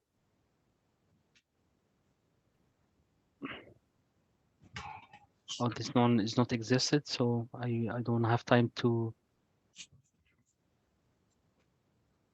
add the information. Okay, so now we added the paper using the URL directory, sorry, the paper title itself, and then the ORKG start to fetch the metadata, and then I will say next, and then select the computer science research field, and then I have to select one of them. So it was about generative AI, the future of education. So let's select something related to AI. Yeah, this one, for example, artificial intelligence. Yeah, maybe learner interface interaction. So this one looks very similar to what we are trying to do. Okay, so now again, we have here some suggestion from the system itself. For example, here the system suggests a template called video process, or maybe the system also recommends some properties to it. You can do that if you want, or maybe simply you can select the template. So if we say computer science, because we created this one, computer science, a reproducible computer science, and then you can see that that the template automatically added the properties that we have created for it. Okay, if we go to the paper itself, maybe we can have a quick look on it and see how we can annotate the paper itself.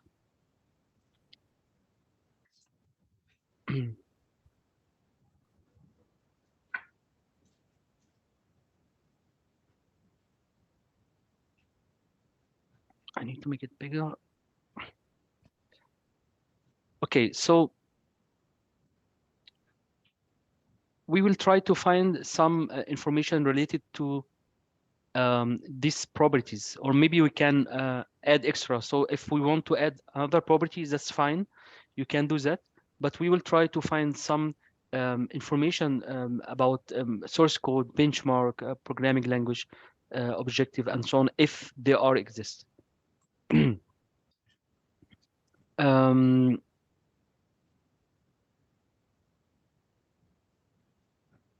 So maybe everyone on his own try to do that, and maybe you can tell me we need to add this or that. So I will try to do that on my own.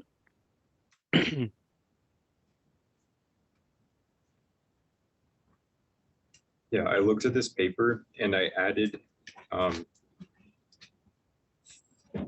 for research problem, I put the topics. I didn't, so the benchmark doesn't apply. I mean, the template doesn't apply very well. So I added my own properties. There's one called research problem.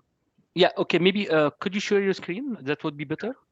I will stop sharing and then you can share your screen if you want.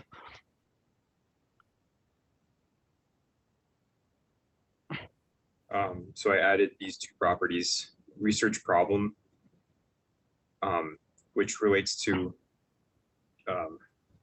right. artificial intelligence. This is a Wikidata resource. That's great. Pedagogy also, which even though it's rendered differently, is also also a Wikidata resource, because that's what this is about. And I also added kind of research as opinion, because it's kind of like, it's not, yeah, it's because the way the paper is, it's like an opinion piece. Perfect. So this how it the paper in ORKG should look like. So what you did is perfectly what we are looking for. You tried to add information that are connected with external ontologies. Like in this example, you added generative AI, so it is connected to Wikidata, which is a good practice. You can see that in we have help section to help you how to add information to ORKG, and what you did is perfectly what we are looking for. Okay, do you have more properties to add here, or that's all? These are the only ones that I felt. Okay. Okay, so yeah, that's very good. Yeah, I cannot agree anymore on that. Maybe could you please send me the link for this paper? Yeah, I realized this is in the main instance, not the test instance, but I think that. Oh, okay, you added this on ORKG, not on the. Yeah, hopefully this is. Okay, not problem, not a problem. Okay, okay. So I will try to add this here very quick. Should I stop? And see how it looks like. How it looks like in the so kind of research as a property. I will add that here very quick, and then I share my screen again with you.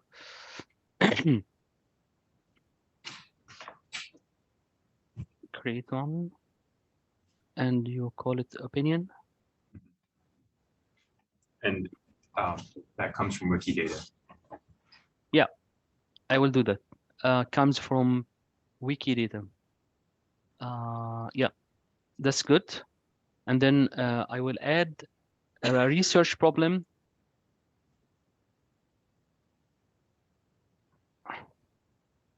Research problem. And then this you added generative AI. And this also comes from Wikidata, right? Yeah, which Perfect. I noticed there are some resources where there's like the same resource can be found in ORKG or in Wikidata with the same label. So I was wondering what the preference is. Mm-hmm. Okay, so it depends on how you want to edit. So what comes from Wikidata is, you know how Wikidata is working. It's an extent of Wikipedia, but in a structured manner, right? But what is in ORKG is added by our users.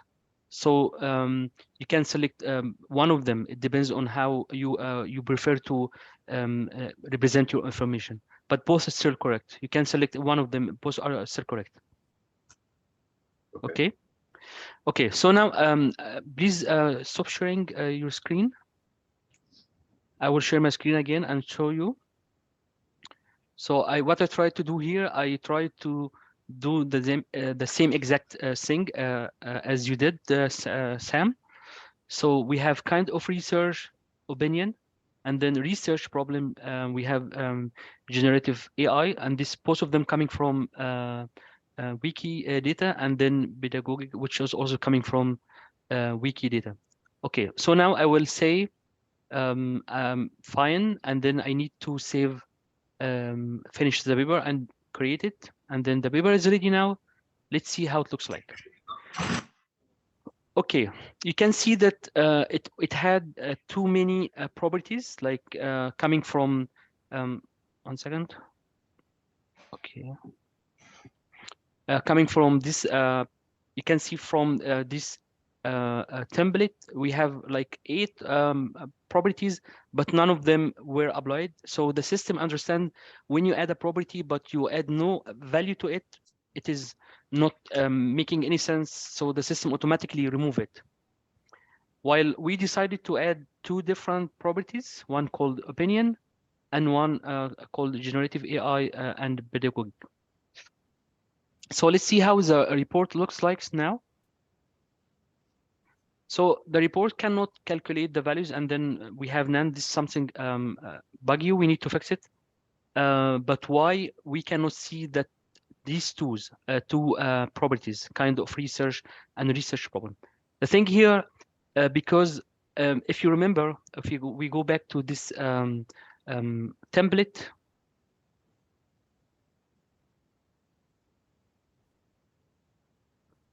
we have this magic checkbox that says, okay, when I take on it, this property is required for reproducibility. And the 2 properties that were created by Sam are not part of this template, right? So maybe we can come here back again and then add them. Oh, we need to edit first.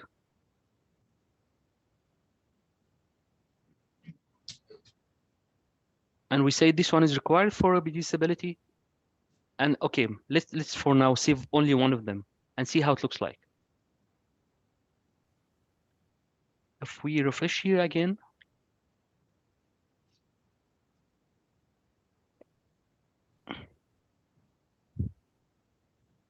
and we open the report again, we can see that a kind of research appears here, and it is available and linkable, linked with external intelligence. So when you hover here, you see full information about what is the meaning. So here it says the property has value opinion. This property is resource is not a valid URL, so it is not applicable for this check. For linkability, so this resource is linked with external ontology, the Wikidata, and the same for license. It say it is not a URL, so that's why it is not applicable for this check. Also, this question mark gives you some hint about what availability means, accessibility, and linkability and license. Okay, let us now try something different. So now we have kind of research showing up in our report, but what if we added a research problem to the template without selecting this checkbox? So we will not take this checkbox this time. So we have one property is required for reproducibility and the other one is not required. And when we do refresh again, and then we can see that this research problem is not exists here because we did not select this one as research problem. So in that sense, a template could be used in your paper, but you don't have to add all properties. And also you can select which kind of properties you think are required for reproducibility and what not. Okay, I want to show you something interesting. So let's say we have here this source code, right? Or maybe someone else called source code URL. Okay, so I will just add a random URL here. It doesn't belong to this paper, but to see how it works when we edit source code URL, it should show up. Yes, we have it now here. And then simply I will open a GitHub. Let's see this one. Let's say GitHub. I don't need GitLab. GitHub. I will log into my account and select one of these open repositories. I think this one is accessible and open. So if I say that I want to add this one to my paper here, we just this of course not relevant to the paper, but we want to see how the accessibility works. So in that sense, I will add it here and I say create. Let's see what happened. Okay, the system recognized this one is looks like URL.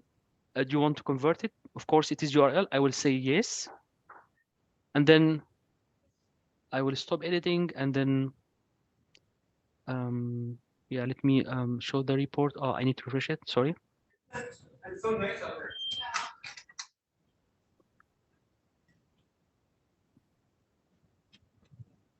We just want to see how it looks like when we have a source code. Oh, this one is not selected as required for reproducibility. So we need to add it to edit the template here and then save it. Okay, and go back here, refresh again.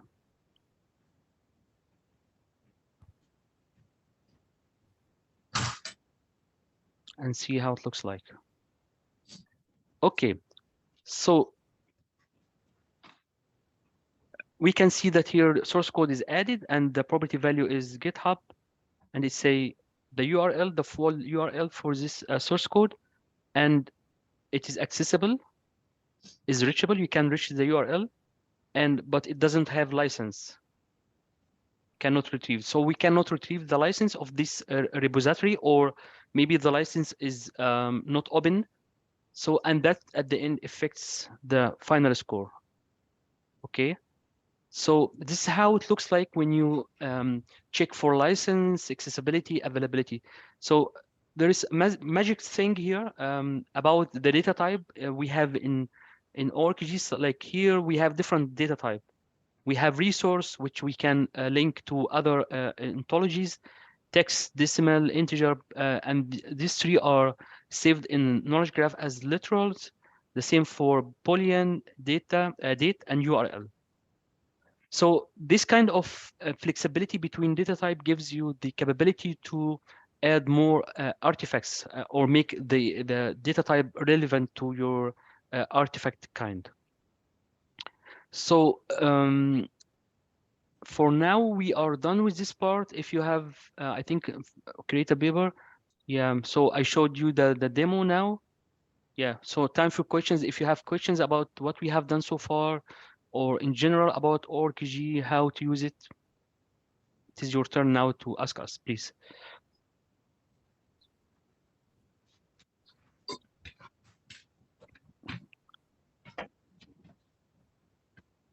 May have a question related to the sustainability of a system like that. I mean, to what extent do you think the previous paper that already exists can be like added to this knowledge graph? You mean a paper already created on ORCG? Yes, yeah, and no, I mean in different platform, not in your platform. Okay. Do you think maybe later you can come like and make like a plug-in to these one? Yeah, we didn't think about this honestly, but yeah, I cannot say we can fetch information from other platforms, but we have some effort to fetch some papers from papers with code. So I can show you some example here. 1 second, please. I hope I can find it. I think in template, we have a leaderboard template, I think. Leaderboard. Yeah, this one. So this template was created to let us try to fetch some paper or import some paper from paper with code. So it was created based on how they structure the information on paper with code. So it has a benchmark, a model, source code, evaluation item, research problem. I will try to find some papers that are, let me try here, paper with code. Hopefully I can find something. Anna-Lena, do you have something in mind? Yeah, I think we have something here.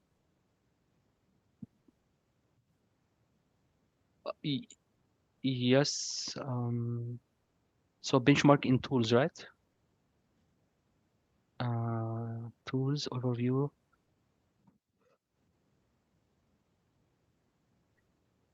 Are you sharing a screen with us? Oh, so I'm not sharing my screen. 1 second. I'm sorry about this. Okay, I remember something now. Now, give me 1 second. I thought that I'm sharing my screen. So I'm sorry. I will find something now. I saved it somewhere.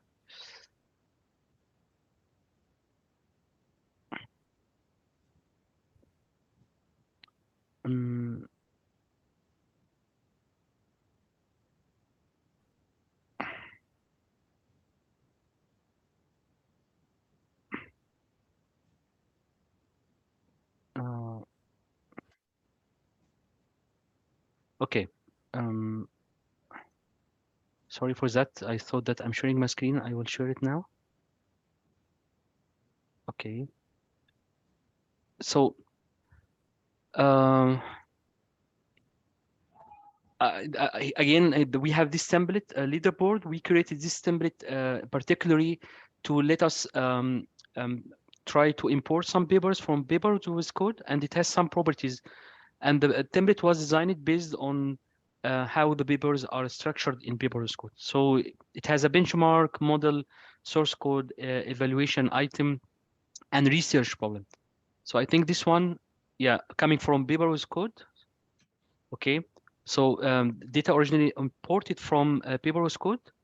So this is how it looks. So and it uses this template. You can see here, if I click here, show class of resources, you can see. Okay. Yeah, it is not the same template, but yeah, you can see benchmark, model, research problem, source code, almost the same thing like the other template. I hope this answers your question. Yeah, it's like it's import another paper from another platform. Yeah, There's that's a right. term. Yeah. That's right. Thank you, Hassan. You're welcome.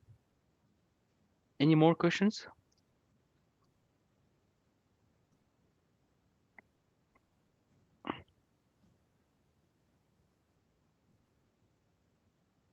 Okay, so currently there seem to be no more questions.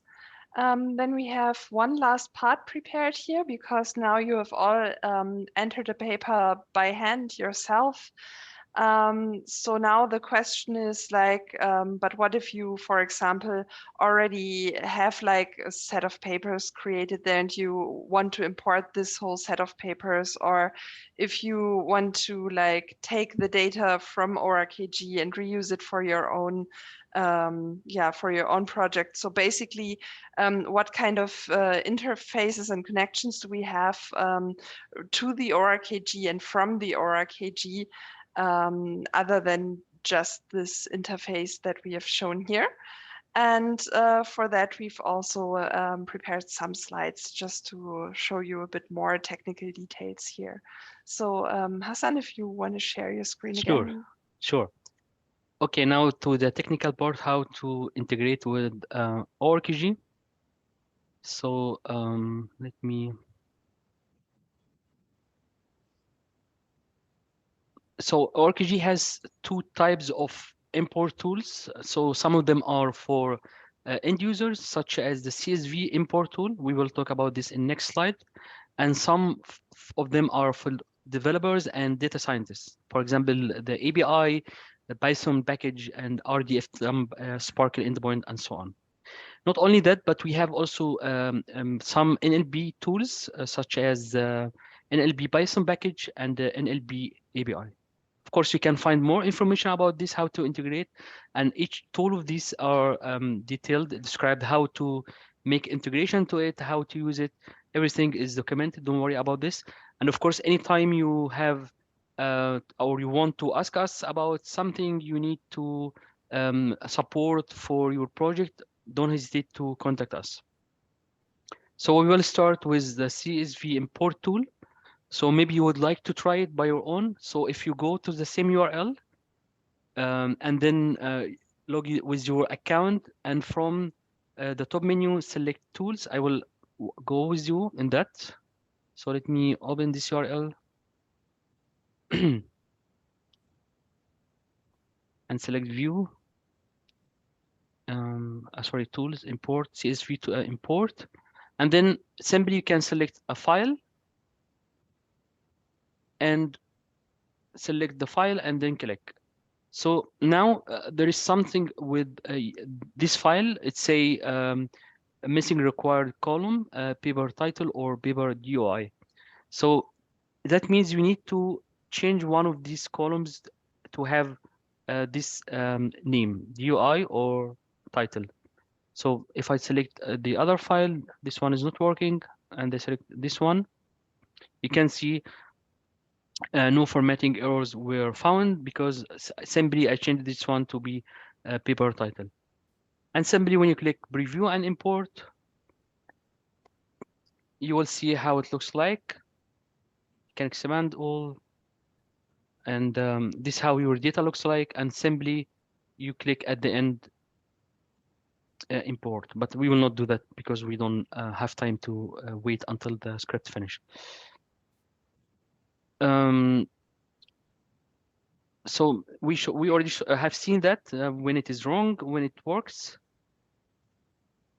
And also we have in the help center more detailed information about the tool itself, how we can use it if you want to integrate with import some data to ORKG.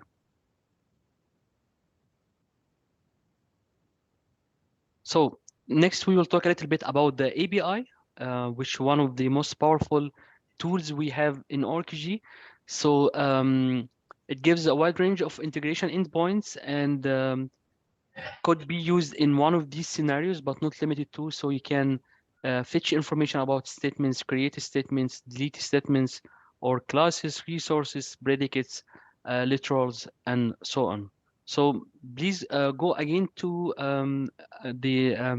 our page on ORCG to find more about the APIs, how to use them.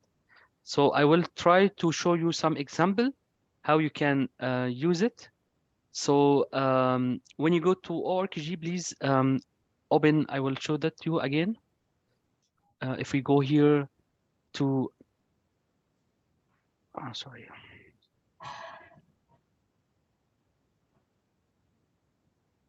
If you go here on resources, you will find all resources added to our system.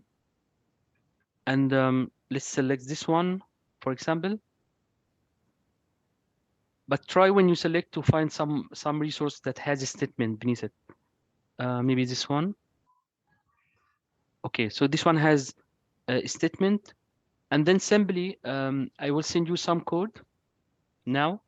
And try to run this code in your console, browser console. If you don't know how to run it in the console, simply on any open tab like this one, here, you select right click and then click inspect, and then you go to console and run the code. But before you do that, you can see that, let me go back to slideshow mode.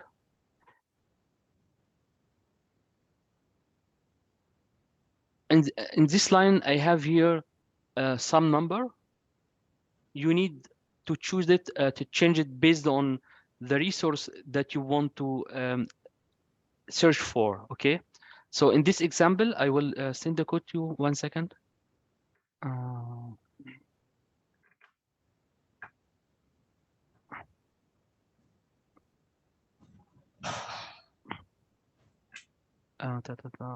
This code.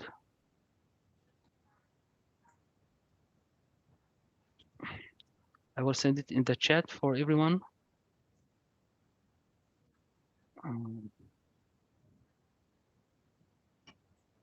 Okay, so let us try to run this code on our console here and see how it looks like.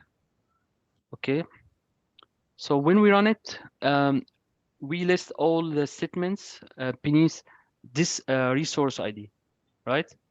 So we have statement ID and the subject called contribution1, the predicate body parts, and the object where set, and so on and so on. So maybe you want to try this code. And one thing here, I'm running this on the ORCG production, this code. You simply can change the URL with our test environment if you want. Okay, back again to our slides.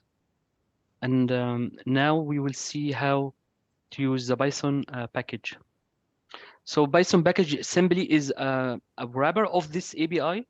So it is a way we give to some people. They don't like to work with JavaScript or other languages. They prefer Python. So all you have to do is writing some Python code that connects to the API. You don't have to connect to the API by yourself. So simply you install it using this command line pip install org and write your code. But now, for now, we cannot try to give you the chance to install the package and configure your machine. It will take time. So I will try to run it for you. And with few lines of code, you can fetch some information. So here, for example, I have this code for the same code. So I'm trying to list the classes that are in ORCG. So there are many of them, but we selected some of them, for example, paper, author, venue, feature, paper, and so on. So you can see that very simple and easy. I import the package, create a client for it, and then start to work with it and loop through this instant. So it is quite easy, not very hard to integrate with. So with this package, you can use the full potential of using the same API without dealing with the API itself. Okay, I'm giving it back to Anna to talk a little bit about this magical package we have also in ORCG. Okay, so in ORCG, it's now also possible directly, when you write the paper in LaTeX, to directly annotate things while writing the paper, which of course makes it a bit easier than to just edit afterwards, so that you can just directly add things while writing. For that, we have developed our PsyKG tag package, which is a LaTeX package for scientific knowledge graphs. So this does not only work for ORKG, but that could also work for other knowledge graphs. So there, with that, you can annotate research contributions directly in the source code, so that authors themselves enrich their publications with the structured data about their paper. And this, when compiling, the contribution data is then embedded to the metadata of the PDF, and from there it can be retrieved by people who own the PDF, who obtain it somehow. And this could, for example, be integrated into submission systems, so that when authors submit their paper, they have a mechanism to directly transfer this metadata to the ORKG. That would, for example, be a possibility to do it like that. So basically, from the LaTeX, it will all be, the information here will all be stored in the PDF's metadata, and from there it can be used and integrated in ORKG, which of course makes it a bit easier to directly think about all of this knowledge representation directly also while writing your paper. So that just as another option of how data can enter the ORKG. With that, I think we have already presented some ways to make use of the ORKG, also not by directly using the interface, but maybe something that could also be integrated into some projects, for example, with the PsyKG tag into submission systems, like accessing the API for own projects. So we are also really open towards any collaboration. We also are completely open data, open source, open science. So whoever wants to try things out is welcome, basically, also to use everything that we have in the ORKG for their own projects. Also, of course, we would be happy if the ORKG could find its way into some of the already existing processes and mechanisms. So if you have any idea how to integrate ORKG in existing workflows, we are always more than happy to hear from you, basically. And with that, I now want to open the round for questions and discussions again. So if you have anything. Can I add something, Anna, please?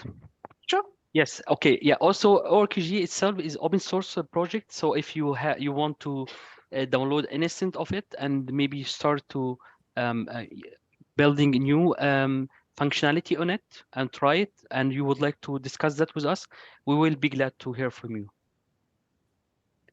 So now time for questions and discussions as well.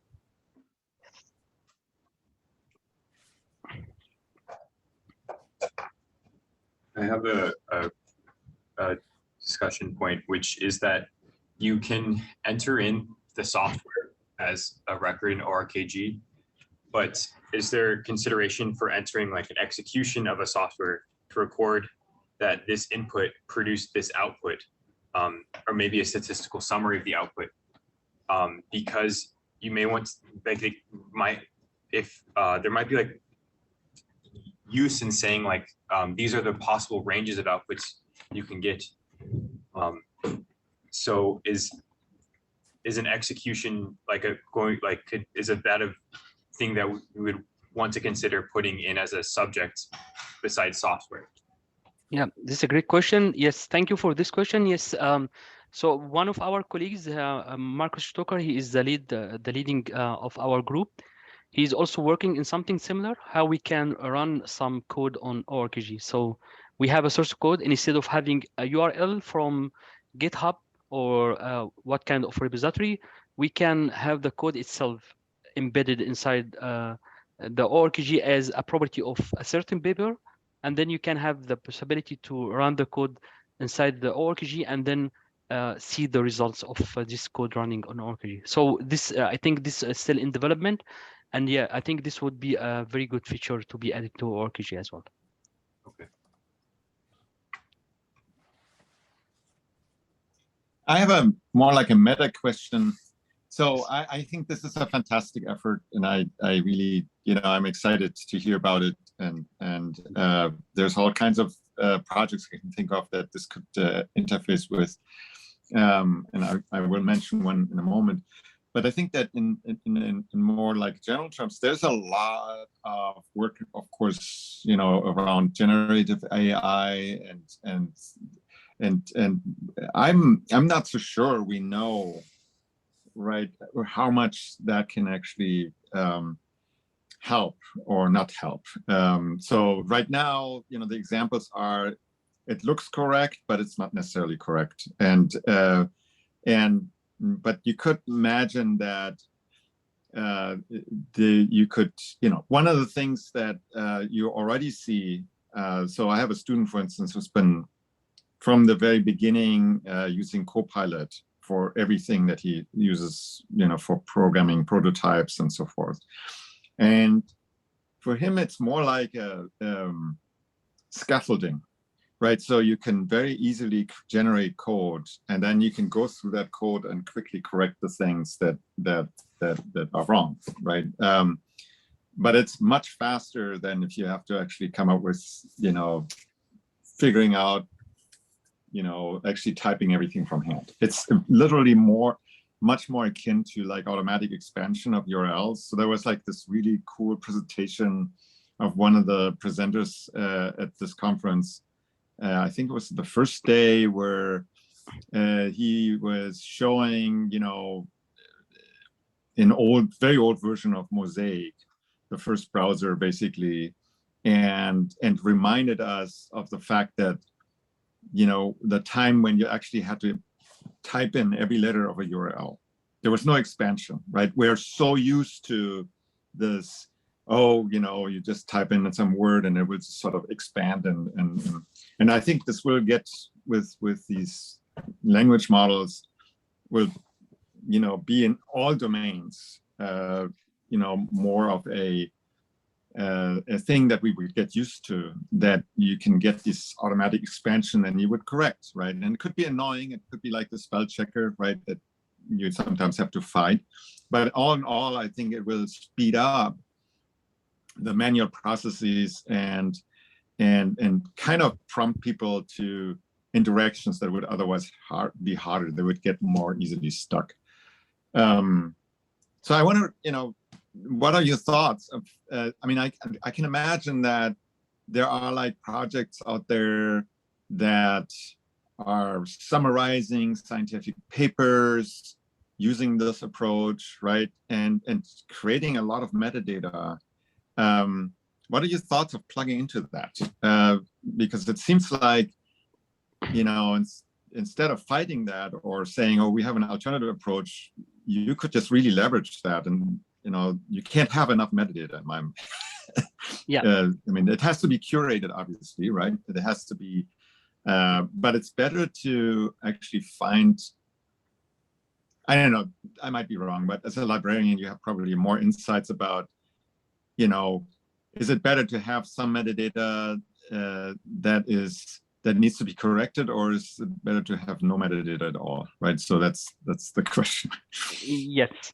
Okay, I like your question because this is my current research. So what we are trying to do, maybe Anna-Lena showed us a little bit about the comparison, one of the most powerful tools in ORKG. So you can, usually when, as a researcher, when you start to do a research, the first step is trying to do some literature review to understand the problem. You start to compare results coming from different papers to find the gaps, and then you start to build your research on the top of that. So the comparison is still one of the most powerful tools for researchers because it gives you an overview of what the other have done already. So next question we asked ourselves, what what if we thought about using the LLMs or the idea of generative AI to create comparison completely by these LLMs, and then we need to somehow to create this data, because sometimes, you know, for example, ChatGPT, it can give you a good results, but at some extent it hallucinates. It gives you some information that is not relevant to your question. So we are still investigating and working on that. How can we build a tool or a model that can, for example, create a comparison from scratch using ChatGPT, for example, and then start to ask our users, is that what you are looking for? And then we keep refining and improving the quality of this comparison over and over, and then finally we can create it to ORCG. Another approach is, what if we have a comparison created from out of 6 papers, but these papers are outdated from old research, and now research is improving in that field, and we have a recent study. How can we add this paper to this comparison? Manually, you can do that pretty easy, but what if we ask it, for example, ChatGPT, to recommend a recent study in regard to this comparison? And here is the challenge, because ChatGPT can recommend you some paper in research field, but you need to annotate the paper the same as your comparison is already annotated. So you have 5 properties, whatever the name of properties you need, your 6-page paper to have almost the same 5 properties with information on it. So we are taking this direction to employ this generative AI to create content in ORCG, but we want to guarantee the quality of this data. So we still keeping the factor of human in loop to validate the information before we import it to ORCG. So actually, we also have some guidelines on our page if you want to like use ChatGPT. So we just spoke about ChatGPT here, but of course would also work with other models. So if you want to, to simplify your ORKG work, so to say, with such models and such help, we provide some examples and some guidelines here on the page that I posted to the chat. So indeed, we are not against those tools at all. We still believe that there should be a human in the loop who then in the end can correct information and can edit. And so basically that the responsibility in the end lies with the researcher and not with the machine. But for simplifying the steps, we are totally open. So we also have our own group focusing on NLP, and we are also more and more including more and more NLP support in editing the data. So for example, some automatic suggestions already work for some fields, I think. So we are definitely trying to improve also our own NLP support.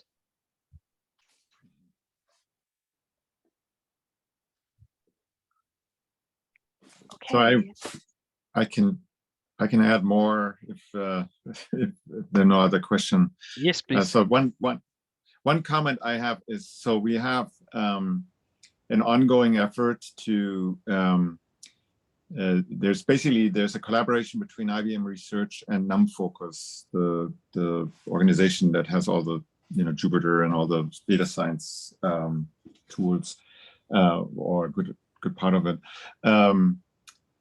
to create a map of science. It's like basically open source science, or OSSCI, and I think I'm going to put the URL here. It's an interesting effort. Let me see what I can. I hope I spelled this right.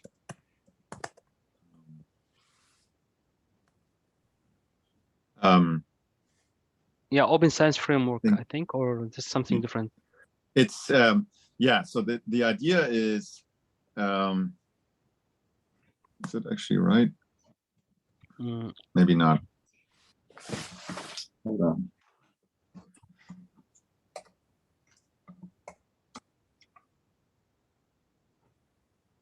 Oh, sorry, it's open source. Yeah, forget forget that. Hold on. It's yes, that's it. Thank you. Yep. Thank you, Limor. That's so one of the work groups in that effort is to create a map of open source in science, right? So and try to sort of figure out how does what open source software is important for what part of science, and what part of science is providing open source software that might be interesting to other things. So it could be in many use in different directions. And one thing that I'm personally working in our group is so basically this idea of a repository browser that collects all the repositories, open source repositories that are associated to a particular institution, with the hope to create sort of a blueprint for other universities and research institutions to do the same thing, and then use community health metrics.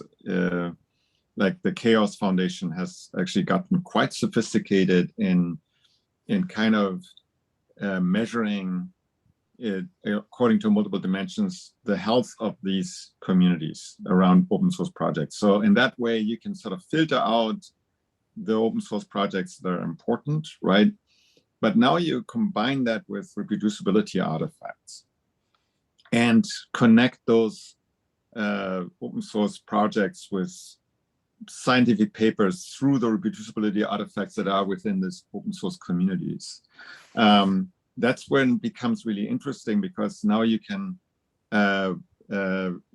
maybe with a tool like yours, right, you can basically embed the artifact not only in things like you suggested, the scoring mechanisms, but also in the community health that is of the project of the open source project, the open source community that particular reproducibility artifact is embedded in. And that gives you sort of a sense of, how lively is that reproducibility artifact, right? Because if there's no community or if it's basically an orphan project, right, then it's very unlikely that that artifact is of continued value because of bit rot, right? The software gets out of date and pretty soon you can't run it anymore. And it's also important when you like the example I cited earlier, when you want to use reproducibility artifact in instructions, like in classes, right? How much help do you get in actually making that reproducibility artifact usable in a classroom, right? Often you have reproducibility that's designed for reviewers, but it's not necessarily designed for students, right? And so there's like a step between those things. All these things, I think, are really important for like scoring, the quality of reproducibility artifacts. And so, I just want to sort of make you aware that there's like a number of groups working on, sort of the open source side of reproducibility artifacts in various ways, right? And again, also, there are scientific paper repositories that use generative AI to summarize these and categorize these papers, right? All these things are happening now. I think what I really like about your framework is it can be sort of a fantastic curation model, right? That can grow. So, and it's also, you guys have this amazing luxury that you have already institutional commitment for the project. So it's super valuable. Anyways, I'm going to stop here. I just wanted to throw that out, that there are really nice opportunities.